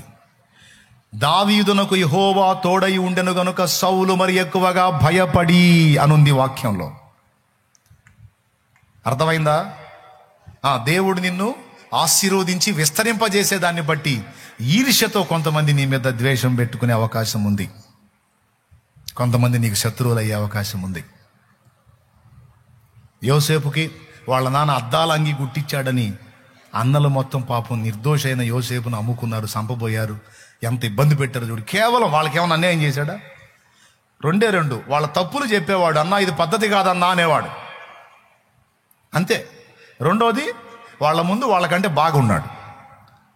వాళ్ళ నాన్న యాకోబు యోసేపును బాగా ప్రేమిస్తున్నాడు. తట్టుకోలేక ఎంత కక్ష పూనారంటే వాళ్ళకి అవకాశం దొరికితే చంపేద్దామన్నంత కాడికి వెళ్ళారు. ఇది దేన్ని బట్టి వచ్చిన శత్రుత్వం? మన ఆశీర్వాదాన్ని చూసి ఓరవలేని శత్రుత్వం. స్తోత్రం. ఇది రెండో కారణం. ఎంతమందికి అర్థమైందో ఏమో. ఏమి లేదు, ఆ సమాజంలో నువ్వు ఒకప్పుడు బాగా లేమిళ్ళలో ఉండి ఇప్పుడు ఏదో చేసుకుంటా, అంత ఆహారం దొరికి, కాస్త మంచి గుడ్డ కట్టుకుంటా, కాస్త బండి మీద తిరుగుతా, పట్టెడు అన్నం తింటా, నీ భార్య పిల్లల్ని ఇంట్లో ప్రశాంతంగా పెట్టుకొని, నువ్వు వ్యసనాలు మానుకొని, ఆదివారం రాగానే తెల్లని బట్టలు వేసుకొని, కుటుంబాన్ని పెట్టుకొని చర్చికి వస్తా పోతా పచ్చ కనపడితే కొంతమంది కళ్ళల్లో అంటే ఇతరులను ద్వేషించమని నేను చెప్పట్లా, కొంతమంది అట్టున్నారు. వాళ్ళ సొమ్ము నువ్వు తినదేం లేదు. ఎప్పుడు మీ ఇంట్లో సరుకులు బయటపడతాయా, మీ ఇంట్లో వ్యవహారం బయటపడిద్దా, ఎప్పుడు మీరు రోడ్డును పడతారా, ఎప్పుడు మీరు ఏడుస్తారా చూద్దామని ఎంత ఆశగా ఎదురు చూస్తారో. ఎందుకు? దేవుడు నీకు తోడై ఉండి నీ జీవితాన్ని మార్చి నీ కుటుంబాన్ని దీవించి నిన్ను ఆశీర్వదిస్తున్నందుకు తట్టుకోలేక ఓ సంవత్సరం ఓర్చుకుంటారు. అన్నాళ్ళే సంబడం, ఇంకొక స్టేర్ వేసేటట్టు చేస్తాడు దేవుడు. ఎన్నాళ్ళే సంబడం అన్న 2వ స్టేర్ కూడా వేసాడుగా, వేస్తాడు. ఇంతగా 3 స్టేర్లు వేసిన వాళ్ళు అమ్ముకొని పోలేదా? ఎన్నాళ్ళే సంబడం అంటారు. పక్కన ఇంకోటి కొని 3వది కూడా వేస్తాడు. ఇక వాళ్ళు తట్టుకోలేరు. తట్టుకోలేరు. మంచి పేరు వస్తే తట్టుకోలేరు. మన గురించి నలుగురు ఘనంగా మాట్లాడుకుంటే తట్టుకోలేరు. కొంతమంది అయితే మరీ తట్టుకోలేని వాళ్ళు మంత్రగాళ్ళ దగ్గర కూడా పోతారు. డబ్బులు తీసుకొని 50,000 1,00,000 రూపాయలు తీసుకొని పోతారు. పోయి ఎట్టనన్నా కానండి, అసలు వాడి సాగింపుడు తట్టుకోలేకపోతున్నాం మా సమాజంలో. ఏం లేదు, ఎవడు జోలికి పోవాలబ్బా, పచ్చంగా బతుకుతున్నాడు అంతే. ఈ డబ్బులు ఇచ్చి మరి వాళ్ళ తాంత్రిక విద్యలు చేయించే అవకాశం ఉంది, వాళ్ళ నాశనం చేయాలని. అట్లాంటి దుర్మార్గాలకు కూడా నీ మీద ఒడిగట్టే అవకాశాలు ఉన్నాయి. ఒక్కటి గుర్తుపెట్టుకో, నువ్వు జీవం గల దేవునిలో నిలిచి ఉన్నంత వరకు తాంత్రికులు ఎంతమంది కలిసి ఏకమే వచ్చినా నీ ఒక్క వెంట్రుక కూడా తర్వాత మాట నేను చెప్పను, మీరే అనుకోండి. నేను తెలుగులో చెప్తా స్పష్టంగా, మామూలు భాషలో, ఒక్క వెంట్రుక కూడా కదిలించలేరు. అర్థమైందా? కన్ఫర్మ్. అయితే ప్రభువులో నువ్వు నీ కుటుంబం నిలిచినంత వరకు డైరెక్ట్గా మిమ్మల్ని కూర్చోబెట్టి మీ మీద ప్రయోగం చేసిన వాడు చావటమే కానీ నీకేం కాదు. వాడే పోతాడు, ఖచ్చితంగా పోతాడు. ఆ మాట ఉంది అందులో, తాంత్రిక పుస్తకంలో ఆ మాట ఉంది. వాడు చేసిన విద్య విఫలమైందంటే అది వాని మీదకే వచ్చును అని రాస్తుంది. ఒకసారి మీకు స్క్రీన్ మీద కూడా చూపించా. అభిచార క్రియ బెడిసిందా, అది వాడి మీదకే వచ్చిందని రాస్తుంది. నేను చూపిస్తా ఉంటా, చాలా చూపిస్తా స్క్రీన్ మీద, మీరే మర్చిపోతుంటారు. దేవునికి స్తోత్రం. చెప్పండి గట్టిగా. నువ్వు దేవుల్లో నిలిచి ఉన్నంత వరకు, యేసు రక్తం కింద నువ్వు ఉన్నంత వరకు, నేను చెబుతున్నా, వాడు ఎంత పెద్ద పనోడైనా, ఎంత పెద్ద మాంత్రికుడైనా, ఎంత పెద్ద తోపైనా, అది చూడు అక్కడ, అభిచారము విఫలమైన యజమానికి హాని కలుగును, రాక్షస బాధ హెచ్చును. చాలు, కనపడిందా? మళ్ళీ చూస్తారా? అభిచార క్రియ, శరీర కార్యములు స్పష్టములై ఉన్నవి. అవేవనగా జారత్వము, అపవిత్రత, కాముకత్వము, విగ్రహారాధన, అభిచారం అన్నాడు చూడు. అభిచారం అన్న దగ్గర చిన్నగా రాసుకో, మాంత్రిక విద్యలు అని. అభిచార క్రియ చేసిన వాడికి చూడండి, అభిచారము విఫలమైన యజమానికి హాని కలుగును, రాక్షస బాధ హెచ్చును. చాలు, ఉందా? చూసారా? అది నీ జోలికి ఎవడన్నా వచ్చాడనుకో, నేను చెబుతున్నాక వాడి కర్మ కాలినట్టే. వాడు అనవసరంగా నిప్పుతో తల గోక్కున్నట్టే. నిప్పుతో గోక్కుంటే ఏం జరిగింది? కటింగ్ చేయించుకునే అవసరం ఉండదు ఇక. దేవునికి స్తోత్రం. అట్లాగా దెబ్బతిని మారిన వాళ్ళు చాలా మంది ఉన్నారు. అది ఏ విధమైన చేతబడి, చిల్లంగి, బాణామతి, ఎచ్చాటన, ఉచ్చాటన, వశీకరణ, ఆకర్షణ, ఏ విధమైన మంత్ర ప్రయోగమైనా కావచ్చు, వాడే దెబ్బతింటాడు. నువ్వు యేసు రక్తం కింద ఉన్నంత వరకు నిన్నేది ముట్టలేదు. గడ్డి కూడా వాడు నీ ఇంటి ముందుకు తెచ్చేయని, నీ ఇంటి మీద తెచ్చేయని, నీ ఇంటి ముందు గుంట తీసి పెట్టని, లేకపోతే నీ ఇంట్లోకే పెట్టని, నమ్మకంగా ఏదో పన్నున్నట్టు పలకరీయడానికి వచ్చినట్టు వచ్చి ఇంట్లో వేసిపోని, ఏది వేసినా ఏం చేసినా వేసినోడే పోతాడు. రెండు మారనన్నా మారతాడు, లేకపోతే మొత్తానికి బాగునన్నా పోతాడు. రెండే జరుగుతాయి. కన్ఫామ్. నువ్వు యేసు రక్తం కింద ఉన్నంత వరకు మాత్రం నిన్ను ఏమీ చేయలేదు. ఇది తిరుగులేదు. అర్థమైందా? యేసు రక్తం అమూల్యమైన రక్తం, నిర్దోషమైన రక్తం, నిష్కళంకమైన రక్తం. నువ్వు ఆ రక్తపు కోటలో ఉండాలి. సిలువదారి అయిపోయింది కోటం. సిలువ ముగించదా? వెళ్దాం, పెందలాడు బోదురు కానీ పాడమంటున్నారు, నేను పాడుతున్నా. మరి టైం తీసుకున్నా, అది లేదు. సిలువదారి నా బలి పీఠమా, నీ రక్తపు కోట నాకు నివాసమా. సిలువదారి నా బలి పీఠమా, నీ రక్తపు కోట నాకు నివాసమా. నన్ను నీవు పిలచిన పిలుపు రహస్యమా, నన్ను నీవు పిలచిన పిలుపు రహస్యమా. ఇది నీ త్యాగ సంకేతమా, ఇది నీ త్యాగ సంకేతమా.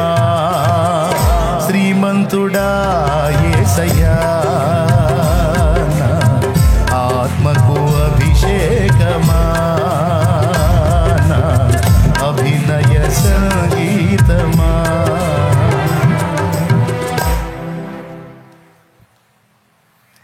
మొదటి కారణం సత్యమును బట్టి నీకు శత్రువు అవుతుంది. రెండవ కారణం దేవుడు నిన్ను ఆశీర్వదించుటను బట్టి నీకు శత్రువులు ఏర్పడతారు.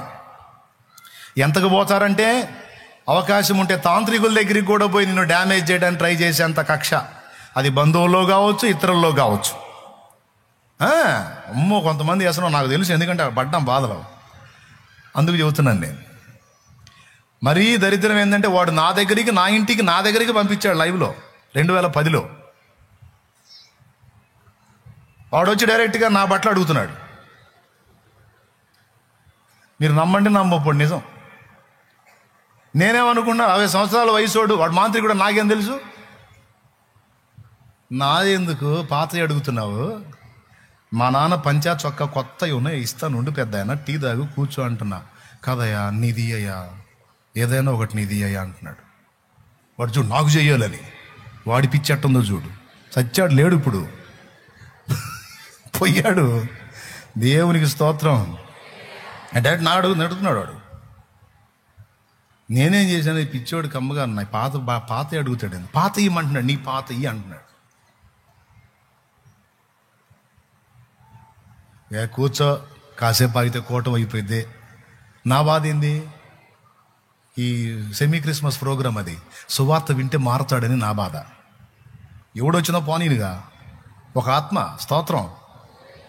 కూర్చొని కొత్త ఇస్తా కూర్చోబెట్టా. కూర్చున్నాడు, టీ తాగాడు, లేచి వెళ్ళాడు. కూటం జరుగుతుంది. పాట ఏం పాట పాడుతున్నావు అనుకున్నా, ఎంతో సుందరుడమ్మ తాను,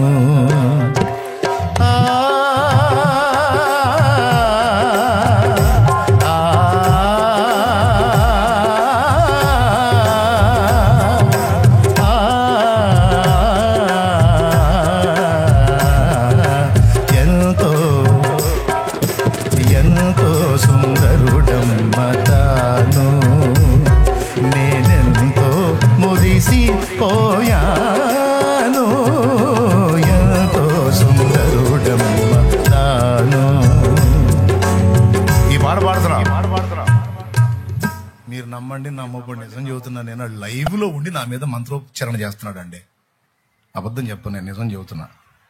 లైవ్లో వాడు నా ఎదురుగా ఉండి, మళ్ళీ జనం అంతా కూర్చొని ఉన్నారు. జనం వెనకపోయి వాడు ఆశ ఏం తెలుసా, లైవ్లో వాడి శక్తులు ఉపయోగించి నన్ను ఆపాలని. వాడాపేదేంది వాడి బొంద. ఎట్లా కుదిరిద్ది? శక్తులన్నిటి మీద అధికారం కలిగిన వాడిని మయంపరుస్తున్నా నేను. ఆయన ముందు ఏం నిలిచిద్ది? వాడి కర్మగాలి ఎప్పుడు రానంత ఉద్యోగం అవుతుంది ఆ పాట. ఆ రోజు అసలు అచ్చంగా వర్షిపే జరిగింది ఆ పాట మీద. మేలిమి బంగారు స్థలమందు నిలిపిన, మేలిమి బంగారు స్థలమందు నిలిపిన, చలువరాతిని బోలు బలమైన పాదాలు,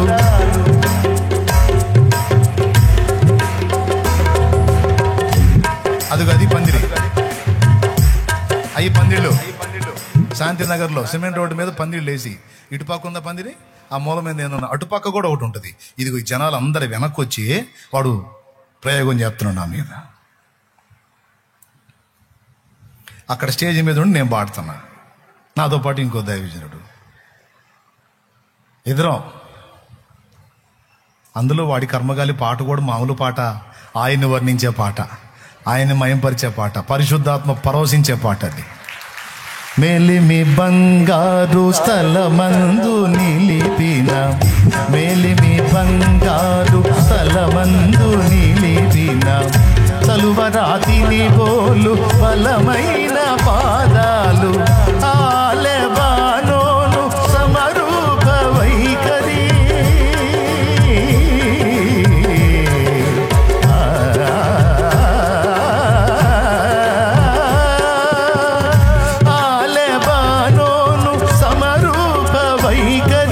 బలవంతుడగువాడు బహుప్రియుడా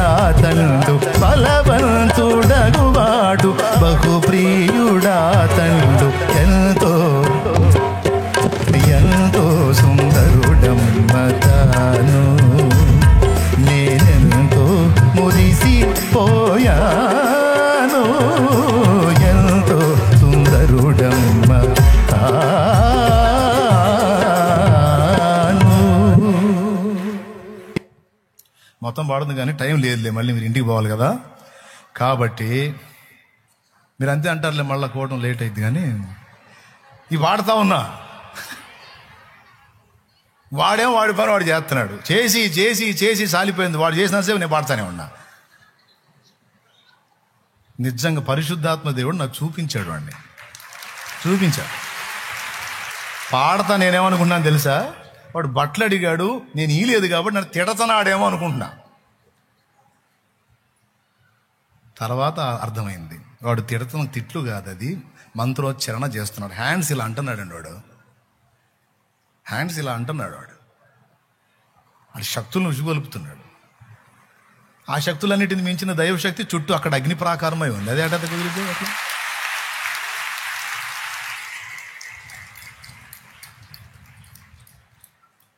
పరాక్రమశాలు ఉన్నాడా, దోతలు ఉంటారయా, తోలు తీసి ఆడేస్తారు. రాత్రియో మరి పాదములకు రాయి తగులకుండా, రాత్రియో పగలును పాదములకు రాయి తగులకుండా, మనకు పరిచర్య చేయుట కొరకై, మనకు పరిచర్య చేయుట కొరకై దేవదూతలు మనకుండగా, దేవదూతలు మనకుండగా. ఆనందయాత్ర ఇది ఆత్మీయ యాత్ర,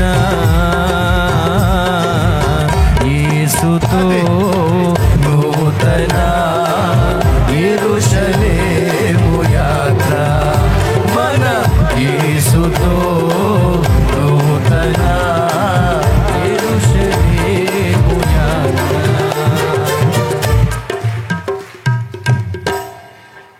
దేవునికి మహిమ. అసలు ఈ రకంగా పాడుకుంటే అసలు ఇక ఆకలి అయిద్దా, ఇంటికి బాబుద్ది అయిద్దా? ఏం చేద్దాం, ఇక కోటం అయిపోయాయి, ఇక చిన్నంగా పొలోమనుకుంటా బాగుంది. ఆనందం ఆనందం యేసుని చూచే క్షణం ఆసన్నం, ఆత్మానంద భరితులమై ఆగమన కాంక్షతో సాగెదం. ఓకేనా? దేవుడు నిన్ను ఆశీర్వదించుటను బట్టి కొంతమంది కుళ్ళుకొని ఏడుచుకొని ఏదో చేయాలని, నీకేదో నష్టాలు కల్పించి సునకానందం పొందుతారు. నిన్నేదో నలుగురిలో ఆరడిపరచాలని ఆనందం పొందుతారు. అవి ఏం పట్టించుకోవద్దు. నీకు నష్టం కలిగించినా, నీకేమైనా ఇబ్బంది కలిగించినా, వాళ్ళకేళ్ళకి నీ మీద చెప్పి నువ్వు పనిచేసే దగ్గర, నీ ఉద్యోగం దగ్గర, నీ ఇంటి దగ్గర నిన్ను ఇబ్బంది పెట్టినా అవన్నీ నీకు ప్లస్గా మారుతాయి. అవన్నీ నీకే ఫేవర్గా మారుతాయి. ఖచ్చితంగా నా దేవుడు మారుస్తాడు. ఎందుకంటే ఆయన నీకు తోడై ఉన్నాడు. నువ్వు ఒక్కడే చూసుకోవాలి, ఆయన రెక్కల కింద ఉన్నావాలే చూసుకో, అంతే. మూడవ మాట, లాస్ట్ మాట ఏంటంటే, నువ్వు నమ్మకంగా భక్తి చేయటాన్ని బట్టి కూడా కొంతమంది నిన్ను ద్వేషిస్తారు. నువ్వు నమ్మకంగా దేవునికి నమ్మకంగా ఉండటం కూడా కొంతమందికి ఇష్టం ఉండదు. ఎందుకంటే నీలాగా వాళ్ళు ఉండరు. నీలాగా వాళ్ళు ఆత్మీయతలో కానీ, పరిశుద్ధతలో కానీ, ప్రార్థనలో కానీ, సమర్పణలో కానీ, సువార్త ప్రకటనలో కానీ, దైవ సేవాశక్తి విషయంలో కానీ, దేవుని కొరకు ఇచ్చే విషయంలో కానీ, దేవుణ్ణి ప్రేమించే విషయంలో కానీ, నీతి నియమాల్లో కానీ నీలాగా వాళ్ళు ఉండరు. అలా ఉండని వాళ్ళకి నువ్వంటే నచ్చదు. నీకు వాళ్ళు ఇచ్చే టైటిల్ ఏంటో తెలుసా? ఓవర్ యాక్షన్, అతి, పెద్ద భక్తురాల్లాగా బిల్డప్, దేవునికి స్తోత్రం, ఈ టైటిల్స్ ఇస్తారు నీకు. పెద్ద మహాభక్తురాల్లాగా, పెద్ద మహాభక్తుల్లాగా, ఈడే పెద్ద పాస్టర్ కూడా చాలు ఈడి దెబ్బకి. పాస్టర్ కూడా చాలు. కొంతమంది వెటకారంగా పాస్టర్ గారు అంటారు, నువ్వు ఆమెన్ అంటుండు. నువ్వు ఆమెన్ అనుకో, అంతే, నువ్వు నిజంగానే అయిపోతావు, దేవుడు చేస్తాడు. నువ్వు అధిక నీతి కలిగి ఉన్నందున, వారికంటే నీ నీతి ఎక్కువగా వారికి కనబడినందున వారు నిన్ను ద్వేషిస్తారు, నీ భక్తిని ద్వేషిస్తారు. అతి చేస్తున్నావు అంటారు, ఓవర్ యాక్షన్ అంటారు, అబ్బో అంటారు, ఏంటి అంటారు. పట్టించుకోవాకు. ఇతరులు నీ భక్తిని విమర్శిస్తున్నారంటే లైన్లో ఉన్నావని అర్థం. అర్థమైందా? ఎన్ని నిందించినా లక్ష్య పెట్టొద్దు, నువ్వు జాగ్రత్తగా ఉండు. దావీదు సుబుద్ధి కలిగి నడుచుకునేందున యెహోవా అతనికి తోడై ఉండెను. సౌలు మరి ఎక్కువగా భయపడెను.